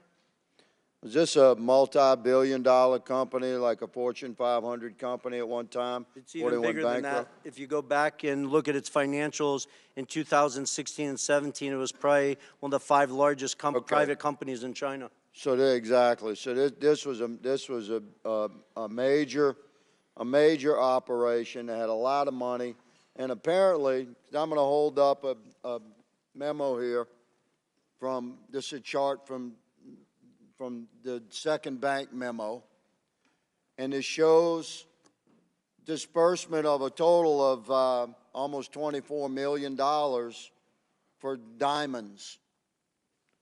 So you have a major Chinese company spending a lot of money on diamonds, and apparently diamonds were used as a means of payment for the Biden family. We know that the Bidens have testified that admitted to having 2 diamonds. We suspect that there are many, many more, $23 million worth of diamonds. Are you familiar with the exchange of valuable assets to pay the Bidens other than electronic transfers of monies? Are you aware of payments in diamonds, payment in cash, payment in board memberships, et cetera? Am I generally aware of it, Yes, or was sir. I involved? Yeah, I read Jim Biden's and Hunter Biden's transcript multiple times. Jim Biden in that transcript references 2 diamonds that were given to Hunter Biden. One, he implies, was in 2015 by an individual who he couldn't recall his name, but the individual's name is Scott O., who was a surrogate for CFC, and then apparently a second diamond was given at a meeting in Miami, and I really want to set the record clear. I was not at that physical meeting. I was in Miami, but I was not at that physical meeting. That's what I told the FBI in my transcribed interview. Are you aware, Mr. Bobulinski, of a pattern of bribery, of bribe payments coming from the China Energy Fund Committee? I appreciate that question. I wish everyone on this committee would read the 1,200 pages of testimony in an 8-day trial in the SDNY where Mr. Goldman used to work while the actual trial was going on, that accused numerous executives, ultimately Patrick Ho, of corruption, bribing, leaving shoeboxes of cash to a variety of political figures in Africa. Exactly. So, Mr. Bobulinski, from your perch within the Biden family operations and their interactions with major businesses in China and the exchange of millions of dollars that are known, we've tracked them through bank records, through suspicious activity reports, through emails, through communications that this committee has documented. There's no debate that millions and millions of dollars flowed into the Biden family's bank accounts. But the existence of other forms of payment is fascinating because diamonds are untraceable. We really don't know how many diamonds the Bidens received, do we? We don't. And for somebody who's been to mainland China probably 10 plus times, Hong Kong probably 15 plus times, I had hundreds of people, Congressman, I had hundreds of people working for me in mainland China. At one point, I never got a diamond from any businessman or woman. So, Mr. Bobulinski, I shift quickly to a text message. Are you familiar with this? It's from a gentleman named James. Generally, yes. Yes, says, don't mention Joe being involved. It's only when you're face to face. I know you know that, but they are paranoid. And there's a response saying, okay, they should be paranoid about things. And then there's a response saying, for real. So what is meant by don't mention Joe being involved? It's only when you're face to face. I know you know that, but they are paranoid. Well, I think it outlines how the Bidens operated, not specifically just with CFC. You have Galanis here testifying and numerous other witnesses that have given you tremendous amount of evidence that outline they worked to obfuscate it, create layers of obstruction. That's the reason why Rob Walker was getting sent millions of dollars instead of Hunter Biden directly. That's the reason why Devin Archer was receiving millions of dollars instead of going to Hunter directly. You guys have a mountain of evidence that stacks high and answers that question on how they obfuscated. They lived in a world of plausible deniability. Thank you, Mr. Bobulinski. Mr. Chairman, my time has expired. I yield. Chair now recognizes Ms. Norton from D.C. for 5 minutes. Thank you, Mr. Chairman. Mr. Galanis, thank you for appearing voluntarily for this hearing from Alabama. I understand you are currently serving a 189-month sentence in federal prison, almost 16 years, after being convicted of not one, but two, but not one, not two, but three different schemes.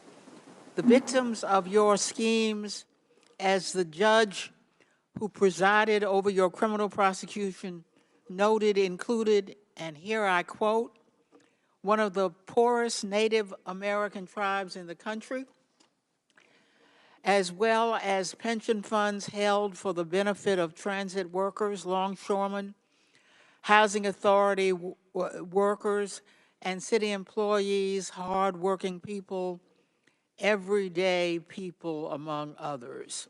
The court also noted that you personally benefited from these schemes, and again I quote, using over $8 million, almost $9 million, for lavish personal expenditures, including home expenses, automobiles, travel, clothing, jewelry expenses, and meanwhile, investors were left with nothing. But this is not your only encounter with prosecutors. In another case, the Security and Exchange Commission charged you in 2005 with accounting fraud in connection with your involvement rather, with Penthouse magazine. And in 2010, you were convicted of attempted tax evasion and were sentenced to 5 years probation in order to pay nearly $2 million in restitution. In imposing your prison sentence, the judge noted that you are, and here I quote, an extremely talented man, extremely gifted in his interpersonal skills, uncommonly so. He is very persuasive as an individual, and those were the tools in his tool bag of the fraud he committed and the people he ensnared, his intelligence, his interpersonal skills, his charm, if you will. And this is something that is not unseen in people who are commonly referred to as con artists. Another judge who presided over your case referred to you as, quote, a skillful con artist. A skillful con artist, that is who my Republican colleagues are relying on to carry their water in this sham impeachment inquiry after their last star witness, the author of the infamous FBI Form 1023, was indicted for lying and outed as a likely Republican agent. It is time we put an end to this pathetic and desperate inquiry. I yield my remaining time to Ranking Member Raskin. Ms. Norton, thank you very much. So for more than a year now, we've heard innuendo, rumors, propaganda, big lies, but no facts, no evidence that could reasonably support the finding of impeachable high crimes and misdemeanors against President Biden. In our first real impeachment hearing, the majority invited several expert witnesses who came together, and their witnesses agreed with that there was nothing that remotely approached the level of proof needed to support a finding of high crimes and misdemeanors that one would impeach a president for. And now we come back again today, and the majority has two witnesses. One, the designated con man as determined by two different federal courts, not without talent, but someone who deploys his talent towards the purposes of exploiting Native American Indian tribes, pensioners, and other innocent investors. And then Mr. Bobulinski, who offers a lot of rhetoric and a lot of hot air, but absolutely no facts that could indict the President of the United States for high crimes and misdemeanors, impeachable offenses against the Republic, the kinds of offenses which James Madison said are great attacks on the Republic itself, great affronts to our Republican form of government. And nobody on their side can even tell us what is the impeachable high crime and misdemeanor, which suggests that they are moving in the direction of criminal referrals, and they should start by looking at their own witnesses. I yield back to you, Mr. Chairman. And I'd like to remind the ranking member and Ms. Norton, the witness, Mr. Galanis, was partners with Hunter Biden. That's why he's here. We have their partners. You could have invited partners, but you invited this guy. Yeah, Donald Trump's partner, Mr. Parnas, who was working with Donald Trump and Rudy Giuliani. Rudy Giuliani's partner. Okay, yeah. All right. Chair recognizes Mr. Groffman. Yeah, we got a variety of things I'd like to go through, but first, Mr. Lynch complained about Mr. Galanis testifying from prison.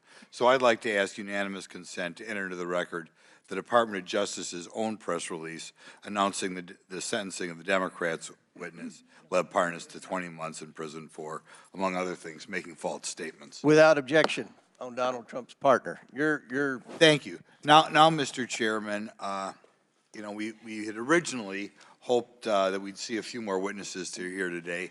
They're not here, but I would like to run a brief tape because I showed up today hoping I'd be asking these witnesses a little bit more about this tape. I know that, you know, there's some mystery, or some people feel it's still ambiguous as to how this prosecutor was fired in Ukraine, and I wonder if this tape could do a little bit more to shed light on why that prosecutor was fired and why we want Hunter Biden and Mr. Archer here today.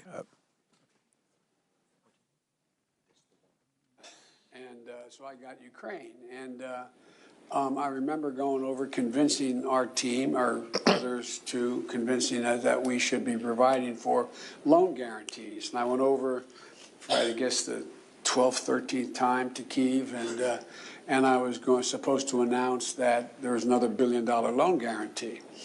And I had gotten a commitment from Poroshenko and from Yatsenyuk that they would take action against the state prosecutor, and they didn't.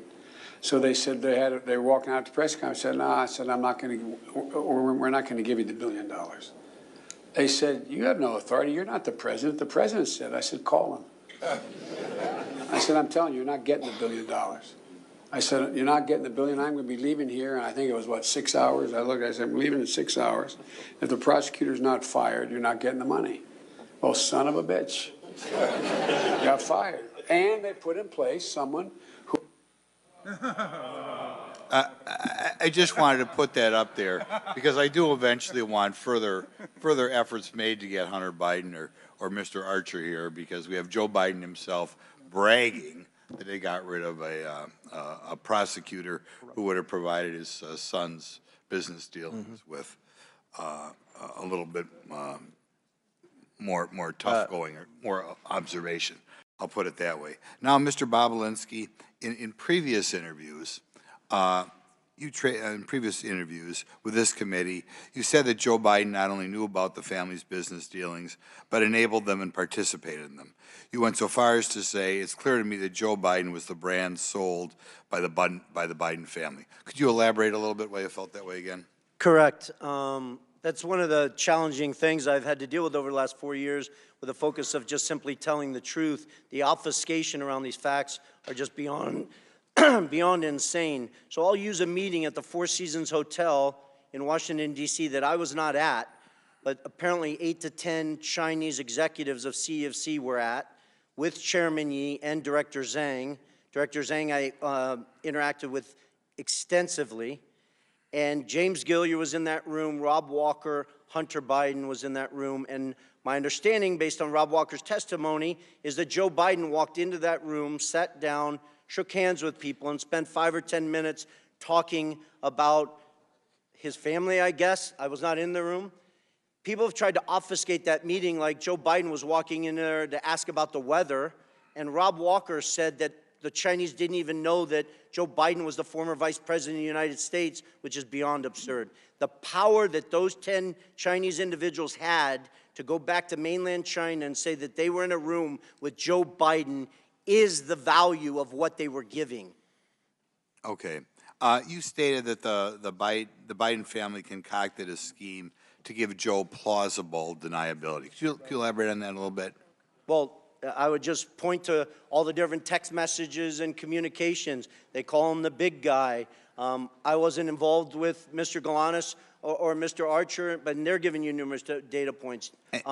There was obfuscation. They didn't use his name. They used the big guy. You weren't supposed to talk about it. It was just, you know. And you personally met with the vice president? I did twice. Okay, and it was obvious. Did he say anything that indicates that you wanted him to help his son, that sort of thing? Well, he thanked me for helping his son and his brother and asked me to keep an eye on them as I walked him out to his car after he gave his speech on the second meeting of the Milken Conference. Okay, just one other follow-up, and this is kind of maybe a vague question, but I'd like to know it. One of the things that disturbs me about that is the interaction with the Chinese, or that's what we're dealing with today, but obviously other countries as well, that apparently in their own mind, the way you deal with the United States is the way you deal with say, a corrupt city council or something like that. In other words, you know, you give them money and you get what you want. Do you want to comment on that, or did you hear any stories about that, or did you hear stories that they were surprised how easy it was to buy the U.S. government? Well, I think it was time's expired, but answer the question. But please feel free to answer the question. Yeah, I think CFC, and there's tremendous evidence, believed that they were bribing the Biden family, and they were doing it via Hunter Biden. It's kind of shameful. Thank you. Very good. Chair now recognizes Mr. Khanna for 5 minutes.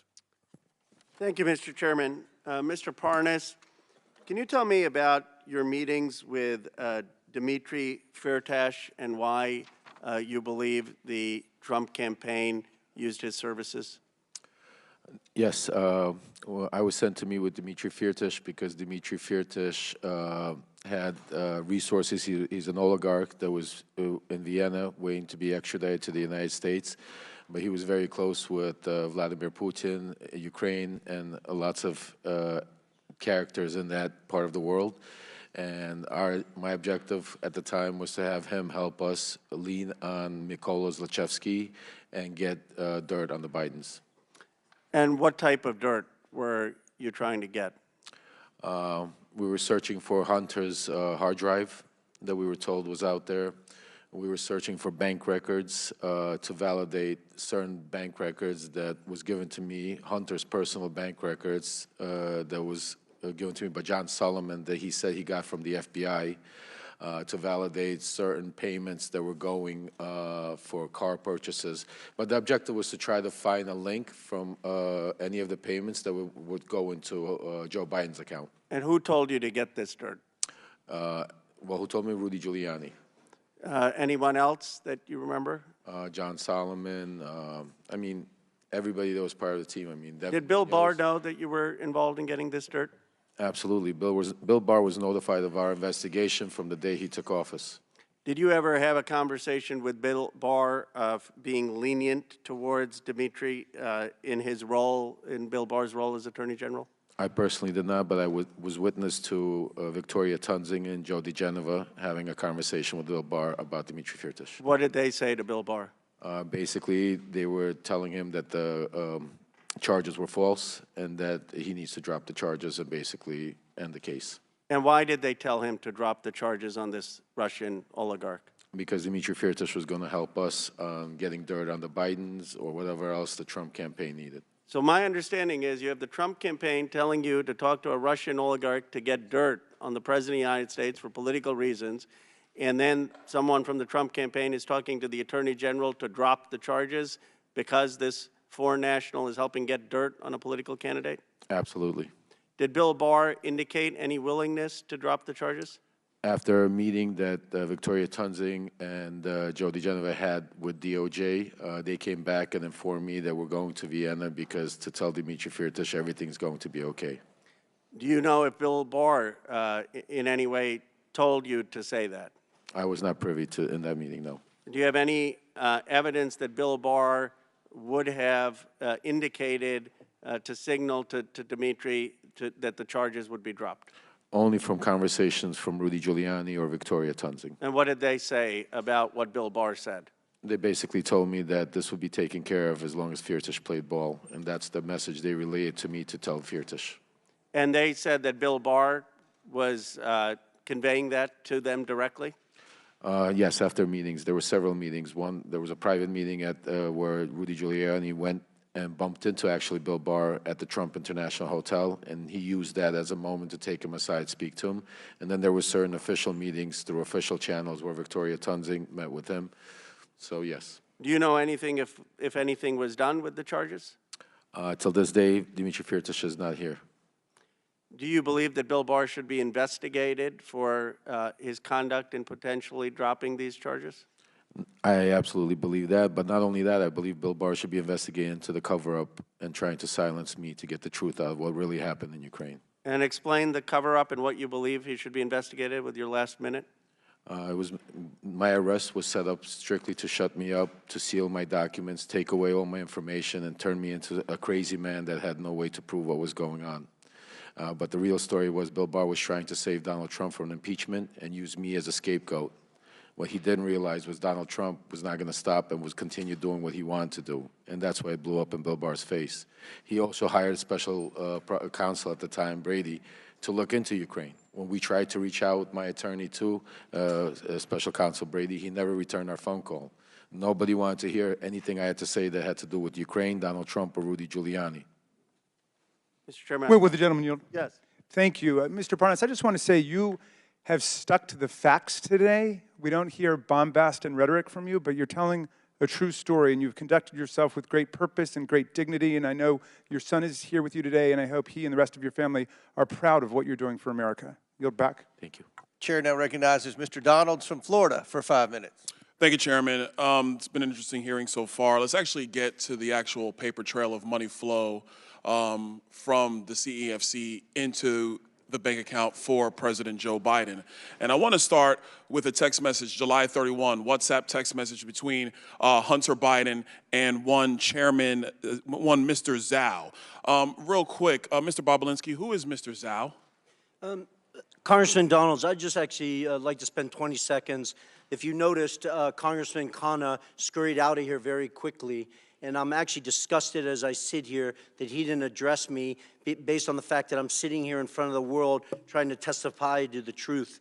In October 2020, I have messages I'm willing to produce to both the Democrats and the Republicans that Ro Khanna sent to me saying, you have always demonstrated to me that you're nothing but an honest with the highest integrity individual, and I was begging for him to go on CNN and tell the world in October 2020.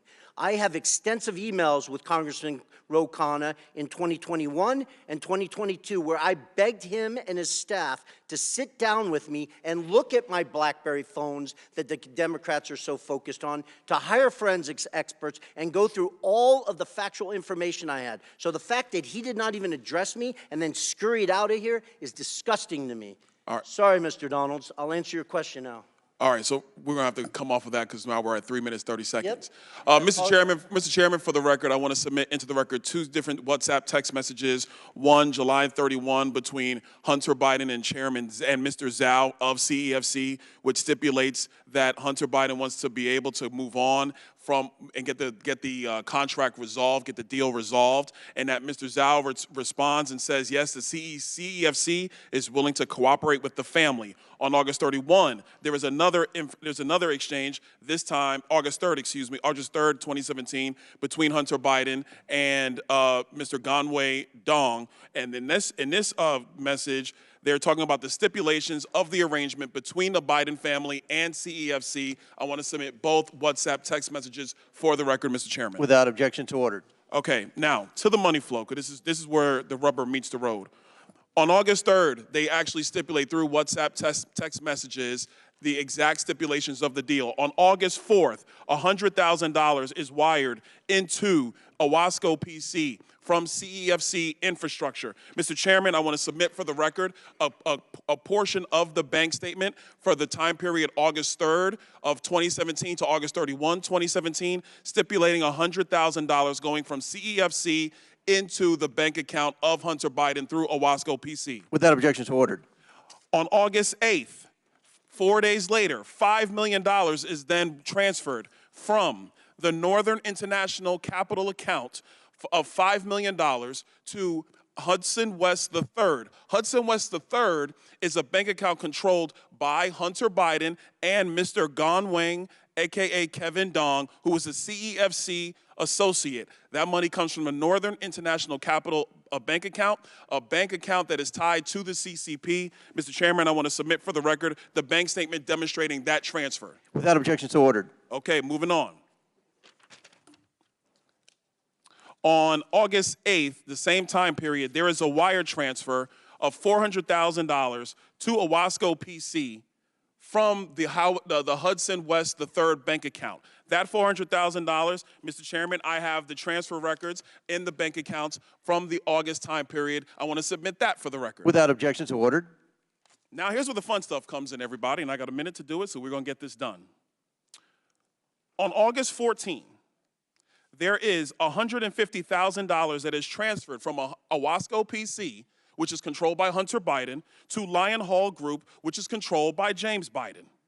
I have the records here, Mr. Chairman, of the $150,000 that has gone to Lion Hall Group from Owasco PC. I want to submit that for the record. Without objection to order.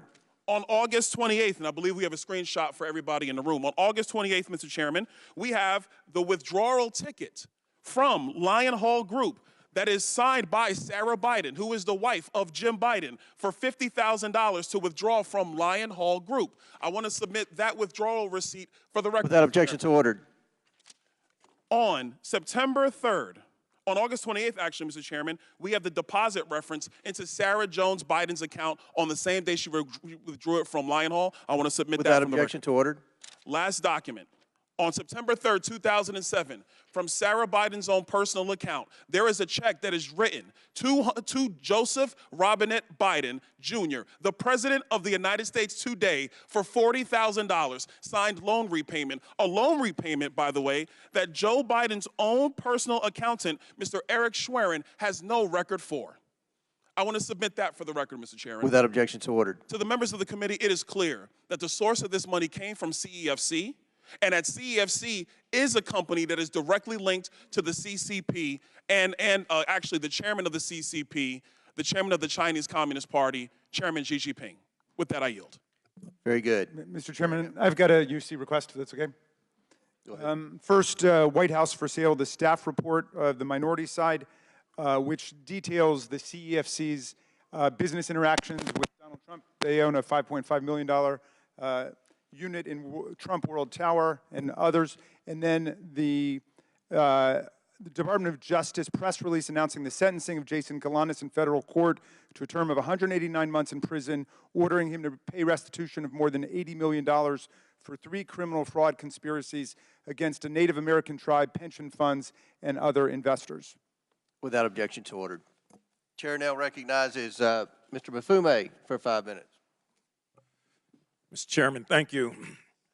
I'm sitting here and imagining what I would be thinking if I were not here, but rather somewhere around the country watching the Congress of the United States, and in this case, this committee, for 15 months hold these hearings on Hunter Biden and come up with not one impeachable offense in all that time.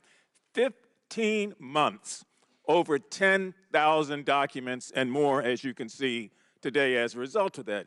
This is a do-nothing Congress. And we should be doing the jobs that we were sent here to do, which is not to have investigation hearing after investigation hearing over and over and over again, and then run to our favorite TV outlet to give interviews afterwards. We were sent here to get a job done. Taxpayers are looking at all of us. Meanwhile, Americans, black, white, Asian, Latino, Native American, and their families are wondering what the hell is going on. Is this another investigation hearing in this 15 months that has yielded nothing at all? It's the do-nothing Congress. You thought Harry Truman said it in 1948. Anybody can say it today. Look at what we've done in 15 months. Virtually nothing. Nothing at all. Senior citizens sit in their homes and watch C-SPAN or some other outlet carry this. Some of them sitting in nursing homes, all of them worried about losing their Social Security. They're on fixed incomes, and they expect the Congress to use its time and its energy to deal with things that affect them directly.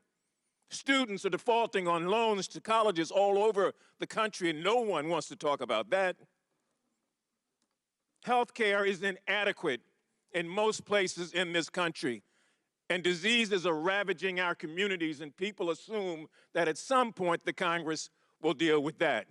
And so whether it's cancer, cardiovascular disease, kidney disease, diabetes, HIV, stroke, the disparities in the health system say, please, please give us a little bit of your time also when you're not dealing with Hunter Biden and when you can't prove that he's done anything wrong. Crime is out of control. White collar as well as black collar. And assault weapons are still being used every day to shoot and kill innocent children and Americans. And we're sitting up here talking about something that we've talked about for 15 months with no substantial evidence. Can't get humanitarian aid to Palestine. Can't get military aid to the Ukraine. Children are looking and wondering what the hell is going on. Is that what politics are about? So we are doing a disservice. I know I'm supposed to be asking questions, and Mr. Parnas, I may have one or two for you, but I am so outraged at a do-nothing Congress, just pointing the finger over and over again, and people are hurting, looking for real help. Can't deal with immigration because Donald Trump calls up and kills the immigration bill, and yet people say that's the major issue, is it? I haven't seen the sort of attention that we thought we were putting to that or anything else. And so this particular hearing will probably be followed by another hearing and another hearing and another hearing until this Congress expires in January of next year. And we haven't done a damn thing to move the ball forward, except make accusations. Life is too short. Now, maybe some of you have a guarantee you're going to be around forever, but I don't. I came to this body first in 1987. I worked under Ronald Reagan and the first Bush and Bill Clinton and Donald Trump and now Joe Biden. This Congress is not doing anything. It's not like the previous Congresses, trust me. That's why people have such a low esteem of those of us who say, well, I'm Congressman so-and-so. People on the street don't buy that. They don't see the action. So I'm done. I know I've exhausted my time. Mr. Parnas, a couple quick questions, and I'll let you go.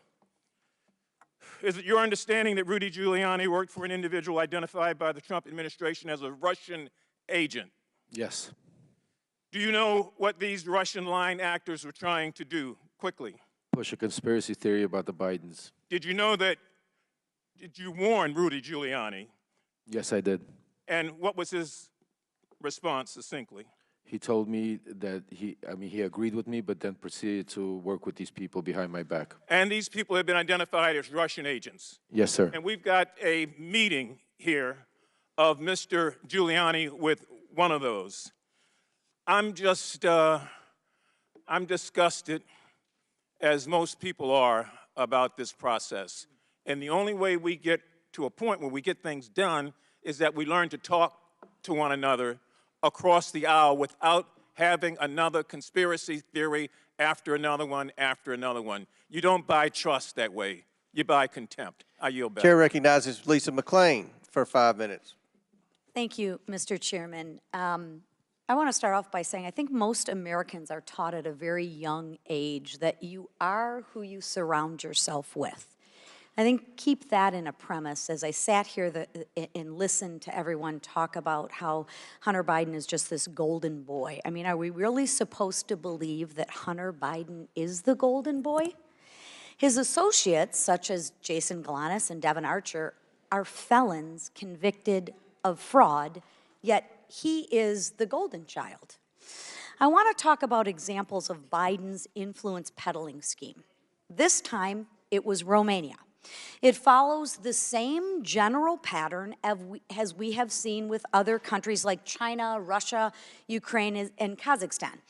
Here's the pattern. It's really simple. A corrupt foreign oligarch needs access to the U.S. government. Hunter Biden sells influence to the U.S. government. The oligarchs pay up. So let's just take a deeper dive into this Romanian scheme. Mr. Bobulinski, who is Gabriel Popovich? Gabriel Popovich is a businessman from Romania, probably worth hundreds of millions of dollars, I'd envision. Okay. Is it true that Gabriel Popovich faced corruption charges in Romania in 2015? It is. Thank you.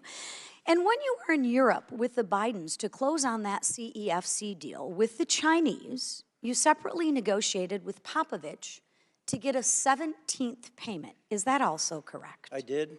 Okay. But Popovich did not want to pay him. Is that correct? Correct. You're talking about a 17th payment that would go to Rob Walker, and then Rob Walker would distribute to Hunter Biden.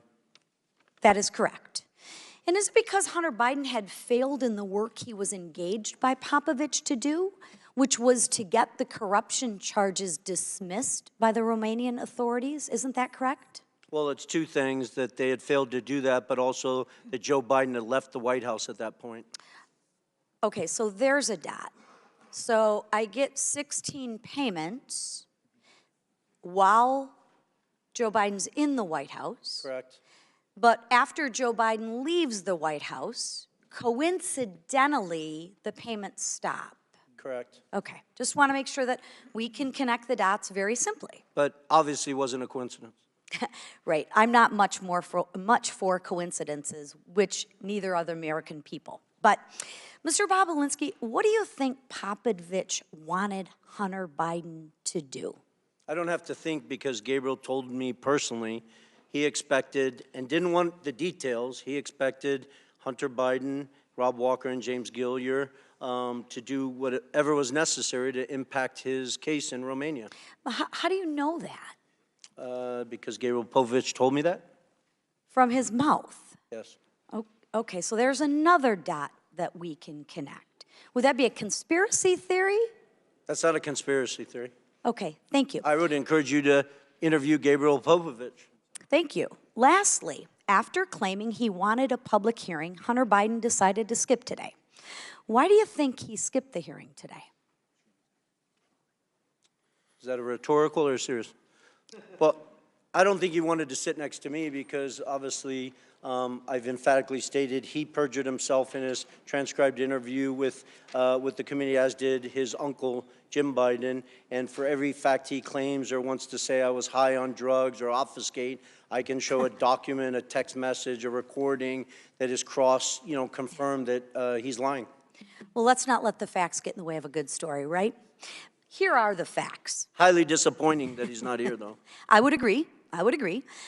Here are the facts. Hunter Biden was engaged by a foreign principal, Gabriel Popovich. It is well known that Hunter Biden met with the ambassador to Romania, Hans Klem, in November of 2015. Hunter Biden was not registered under FARA. He stopped getting paid as soon as his father leaves office until you got Popovich to send Hunter Biden one more payment. Seriously, what services was Hunter Biden providing to the Romanian oligarchs for millions of dollars? We've yet to hear it. As far as the committee knows, Hunter Biden was never registered under the Foreign Agents Registration Act. If the Department of Justice applied the same standards it did in the Paul Manafort case, Hunter would be in more trouble than he is already in. Mr. Chairman, there are real FARA issues here that we need to continue to look at. And with that, I thank you for being here, and I thank you, Mr. Chairman. Absolutely. Thank you. Good job. Chair now recognizes Ms. Ocasio-Cortez from New York. Thank you, Mr. Chair. Mr. Bobulinski, I heard your opening statement. It's submitted to the record, part of our proceedings. I have a quick question, simple. Is it your testimony today that you personally witnessed President Joe Biden commit a crime? I believe the fact that he was sitting with me while I was putting together a business Did you deal, witness the president commit a crime? Is it your testimony today? Yes. And what crime have you witnessed? How much time do I have to go through it? It is simple. You name the crime. Did you watch him steal something? Corruption statutes, RICO and conspiracy. What is it? What is the crime, sir? Specifically. You asked me to answer the question. I answered the question. No. RICO, you're obviously not familiar with. Corruption statutes. Excuse me, sir. Excuse me, sir. Excuse me, sir. RICO is not a crime. It is a category. What is the crime? It's a category of crimes that you're then charged You under have charges. a long 100 You list have of charges. Sir, please want me to name the exact statute under RICO? Yes. Well, it's funny. In this committee room, everyone's not here. There's over 18 All right, sir, I reclaim my lawyers time. that went to law school. I I'll leave reclaim it my up time. to you guys Okay, to thank define you, the sir. I statute reclaim my under time. RICO. Clearly, what we are seeing here today is a continuation of the 15-month saga of the Republican majority lost in the desert. Impeachment 101. The majority party, or whomever is raising impeachment, must accuse the president of a high crime, a specific high crime or misdemeanor. I would like to submit to the record HRES 918, the House resolution to open this impeachment inquiry. Without objection to order. This resolution does not outline a high crime or misdemeanor. It's not here. Now, when we compare the chairman's opening from his previous opening, he's talking about Ukraine and Burisma and all of this. This entire inquiry is based on a blockbuster piece of information that was in a classified SCIF room. And inside that room was a document alleging President Biden directly of a $10 million bribery scheme, a $10 million bribery scheme, extremely serious. What happened? What happened a month ago, Mr. Chairman? That document, the FBI arrested the person who offered those allegations for falsifying his testimony to the FBI. This entire impeachment inquiry is based on an actual, provable individual who has lied. Now, responsible leadership would withdraw an inquiry based on that. Withdraw it. Instead, what we are seeing is that this committee was warned about the falsehoods of these allegations long before that, warned by Trump's Secretary of State Mike Pompeo, and yet they proceeded anyway. The chairman proceeded anyway. This committee was warned by Rudy Giuliani associate right here, Lev Parnas, after that document about the falsehoods of this. Then held hearings where your own expert witnesses said that there was no grounds for impeachment, and you proceeded anyway. And finally, as if none of this was enough, the FBI arrested the individual who was the source of the entire, to quote the chairman, heart of the matter, to launch this impeachment inquiry, and proceeded anyway. At this point, the story is not the fact that the basis of this impeachment inquiry is wrong. The story is why it's proceeding anyway. Why is this committee proceeding based on false charges? And by the way, no charges. I have yet to hear in the chairman's opening the allegation that they are specifically charging the President of the United States with. I'm hearing about Biden family. I'm hearing about this and that. I am not hearing the specific allegation by this committee. What is it? It's not here, and that is the problem. The story is when this committee knew that they were working with falsified evidence. That's the story. And with that, I yield back. Gentlelady yields back. Chair now recognizes Ms. Mace from South Carolina for 5 minutes. Thank you, Mr. Chairman. On March 1st, 2024, Joe Biden stated he did not interact with Hunter or Jim Biden business associates. Mr. Chairman, I'd like to ask unanimous consent to enter into a record New York Post article. Biden insists he did not interact with his Without objection to order. We're going to go fast here. I have strictly yes or no questions. On that note, the New York Post article, Joe Biden also said, read the record of every single witness. So I did. I first read Devin Archer's deposition, and he interacted with Joe Biden. Then I read the transcripts of Wab Walker, Eric Schwerin, George Burgess, Kevin Morris, Tony Bobulinski, and Jason Galanis. And every single one of them interacted with Joe Biden. And that's just the people we interviewed. Mr. Galanis, my first questions are for you. Did Hunter Biden call Joe Biden with Elena Badarina on the line on May 4th, 2014, yes or no? Yes. In that call, did Hunter Biden state on this call with Joe Biden that everything is good and we're moving forward? Yes, he did. Okay, on the same call, did Joe Biden in the call was saying, okay, then you be good to my boy? Yes, he said that as well. Okay, did Badarina agree to put $20 million into one of Hunter Biden's business projects days later after this phone call? Yes. Okay, did Hunter Biden ever take a call from Joe Biden while at the Peninsula Bar in New York? I'm sorry, I didn't hear that. Did Hunter Biden ever take a call from Joe Biden while at the Peninsula Bar in New York? Yes, he did. During this call, did Hunter Biden update Joe Biden on progress in landing a business partnership with Harvest Fund Management? Yes. Okay. Was Harvest a $300 billion Chinese financial services company closely tied to the Chinese Communist Party? Yes, it was. Okay. Is Hunter Biden involved with Harvest? Hunter Biden is involved in Harvest in two ways, through BHR, which is the fund. Yes or no? Was Hunter Biden involved with Harvest? Yes or no? Yes. Okay. As part of the deal. Extensive emails to that effect. As part of the deal, did Hunter Biden want the company to reserve a board seat for Joe Biden? Yes. Okay. Did Henry Zhao, a Chinese businessman, want assurances Joe Biden would join the board? Yes or no? Yes, he did. Okay. Did He's Hunter expressed Biden that in emails as well. Okay. Thank you. And conversations.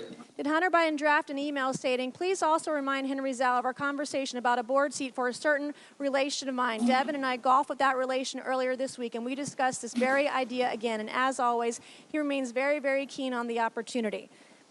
Here is a photo of Joe Biden and Devin Archer and Hunter Biden golfing days before the alleged email draft. Do you believe a certain relation of mine refers to Joe Biden? I don't think there's any question. It was based on first-hand conversations with Devin Archer, who was in that picture and at that golf meeting. Did you ever meet with Devin Archer where Hunter took calls from his father? Yes. Okay, during one of these phone calls, did Hunter Biden tell Joe Biden that he and Henry Zhao needed help getting, quote, getting across the finish line? Yes, that's correct. Okay, Mr. Bobulinski, do you recall receiving an email that floated the possibility of giving 10% ownership of Sinohawk to Joe Biden through Hunter Biden? Yes. Okay, my last questions are for both of you very quickly. Mr. Bobulinski and Mr. Galanis, you both stated you were told not to use Joe Biden's name in communications, correct, Mr. Bobulinski? Correct. Mr. Galanis? Yes. Okay. Did Joe Biden participate in phone conversations and meetings with Hunter Biden, his business associates, and foreign interests, yes or no? Mr. Bobulinski? He clearly did. He met Okay, me Mr. twice. Galanis, yes or no? Yes. Okay. In Hunter Biden's deposition, he said he did not involve his father in his business. Did Hunter Biden lie under oath, yes or no? Mr. Bobulinski? Yes. Mr. Galanis? If that's what he said, yes, that would be Okay. true. Is Joe Biden lying when he says he did not interact with Hunter Biden, Jim Biden, their business partners, or forward interests? Yes or no? Yes. Mr. Galanis? Yes. All right. In a debate on October 22nd, 2020, Joe Biden denied Hunter Biden made money from China. Then Hunter Biden, his business associates, and foreign interests include money from Chinese businesses, business partners, and/or interests. Yes or no? Mr. Bobulinski? I'm sorry. Did the Hunter Biden family receive make money from Chinese Correct. business Yes. interests? Mr. Galanis? Did Hunter Biden receive money from Chinese business interests? Yes or no?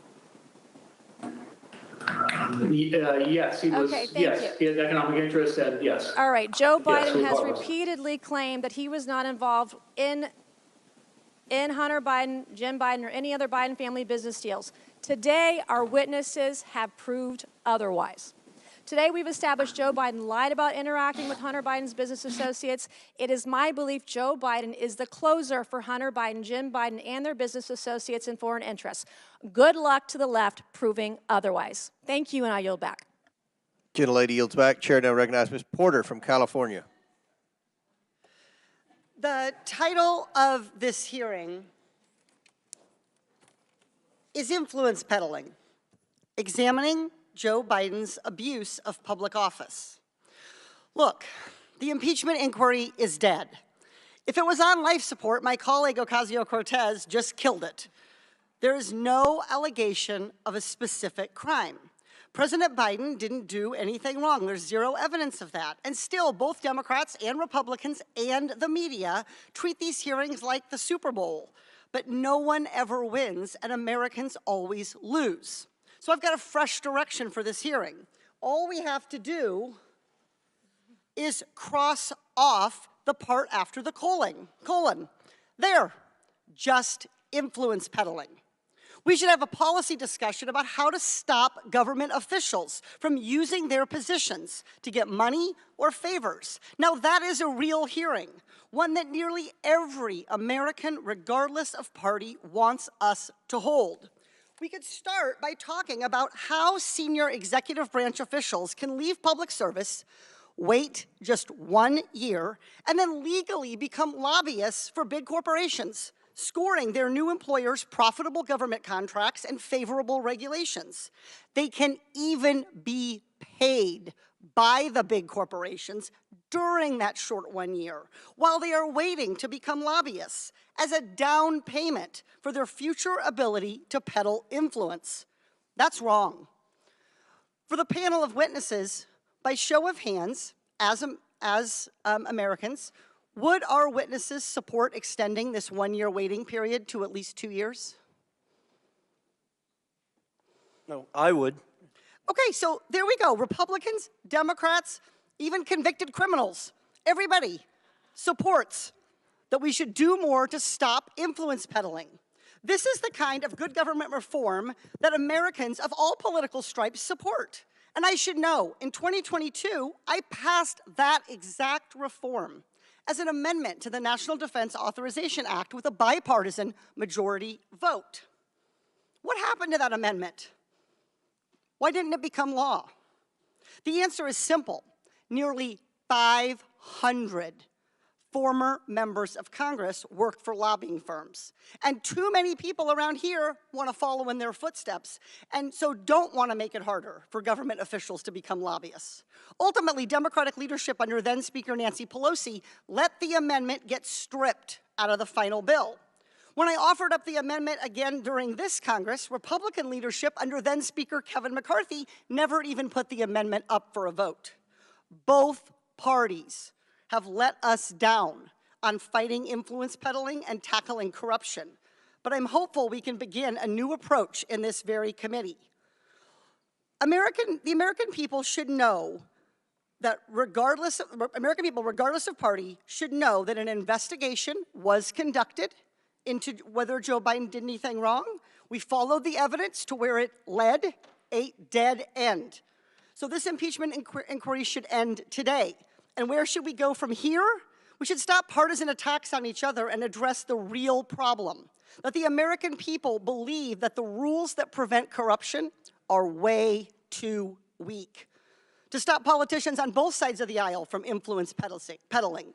This committee should be working together in a bipartisan way to change the culture of Congress, to crack down on influence peddling and corruption, and just as importantly, to stop the perception of it. Let me give you some facts. I don't even need a whiteboard for this one. 495 former members of Congress work for lobbying firms. 467 members of Congress take corporate PAC money. 78 members of Congress violated the Stock Act last Congress. Clearly, we have our work cut out for us. So let's start the conversation today on what a bipartisan ethics reform package could look like.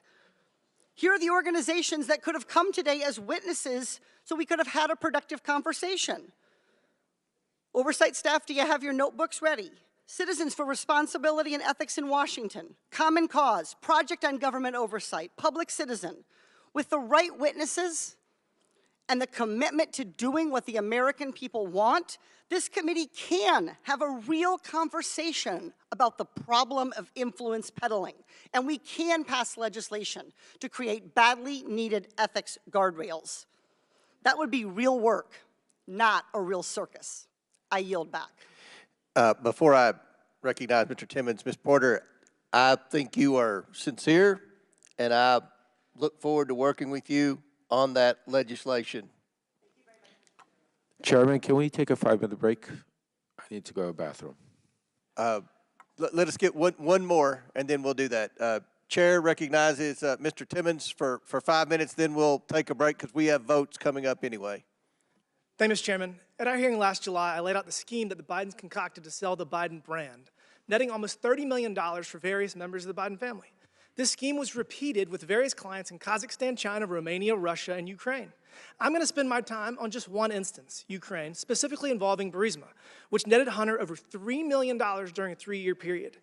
And to clarify the criminal offenses being alleged, for Hunter Biden, it is conspiracy to commit bribery, 18 U.S.C. Section 201 B, 2A, and C. And for Joe Biden, it's conspiracy to commit extortion under color of official right, 18 U.S.C. Section 1951 B2. And if you want a refresher on those, just look up Senator Menendez and his wife's indictment.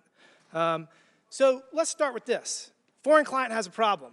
I've got an email here from Vadim Pozharsky, the Secretary of Burisma, and he is advocating that Hunter Biden intervene with high-level U.S. officials to facilitate meetings and communications expressing their positive opinion of Zlochevsky, the president of Burisma, to the Ukrainian president, chief of staff, prosecutor general, with the ultimate purpose to close down any cases against Zlochevsky in Ukraine. This is dated November 2nd. Now, keep in mind, and again, foreign client has a problem. Zlochevsky is being investigated by Viktor Shokin, the Inspector General of Ukraine, and he needs help, the Biden brand. So here we got bank records galore of Hunter Biden receiving, prior to this email, over $1 million. After this email, $2 million. You'll find out in a second he really earned his fee. So again, client pays a Biden, $3 million. Next, what happens? What happens? This is great. 11 days later, we have the U.S. Embassy in Ukraine announcing that Vice President Biden is traveling to Ukraine on December 7th. Oh, interesting. Vice President Biden travels to the country. Here we got a great photo of him touching down. They're very proud of themselves. So Vice President Biden leverages U.S. policy to achieve a favorable outcome for the client.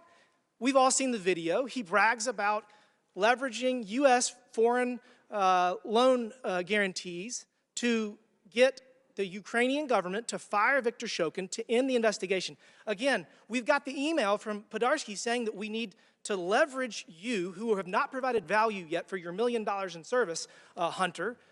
He brings in the big guy. Biden leverages U.S. influence, withholds $1 billion in loan guarantee to fire Shokin. So if that's not enough, we got the victory lap here. We got an email just a few months later saying, whoa, we won in less than a year. You brought us in, so take a victory lap. So look, I mean, this is straightforward. This is straightforward. Pay to play. It is bribery. Hunter Biden was paid $3 million at the lowest point in his life. He testified in the deposition that he was drug addicted, that he's never been to Ukraine. Yet he's paid $3 million to get his father to go to solve his client's problem. That is the scheme. Mr. Bobulinski, does this sound like the scheme that you've seen the Biden family do? I wasn't involved in Ukraine, but the facts surrounding this are very similar to CFC and Romania. Thank you for that. So this is the thing. If Hunter Biden were here, we would be able to ask him some questions, maybe clear this up. But he's not. He's not here. And what's interesting is that just yesterday, Peter Navarro reported to federal prison in Miami for 4 months for not showing up in front of the January 6th committee. And I want to point out to everybody that the January 6th committee was procedurally defective under House rules. It was procedurally defective because the minority leader did not get to appoint members to that committee. The United States House of Representatives Oversight and Accountability Committee is a procedurally perfect committee. And we have authority to subpoena Hunter Biden, and he has to show up. He has to answer these questions, and he has to tell the world that his father didn't leverage U.S. foreign policy so he would get $3 million. This is no different than what Senator Menendez did. And look, the American people are not buying this nonsense y'all are selling. We have to restore, we must restore their faith in our institutions. And we have to stop this ridiculous two-tiered system of justice where the Department of Justice persecutes President Trump and hides Hunter Biden behind every corner. I mean, this is not the United States of America that the American people deserve, and we have to get our country back on track. With that, Mr. Chairman, I yield back. Mr. Chairman, parliamentary inquiry. Did the committee subpoena Hunter Biden today? Chair recognizes, pursuant to the previous order and at the request of the minority witness, the chair declares the committee in recess for 10 minutes. Then we're going to come back in here, and then we may have to recess again for votes. Good job. We're all saying the same thing, just a little different.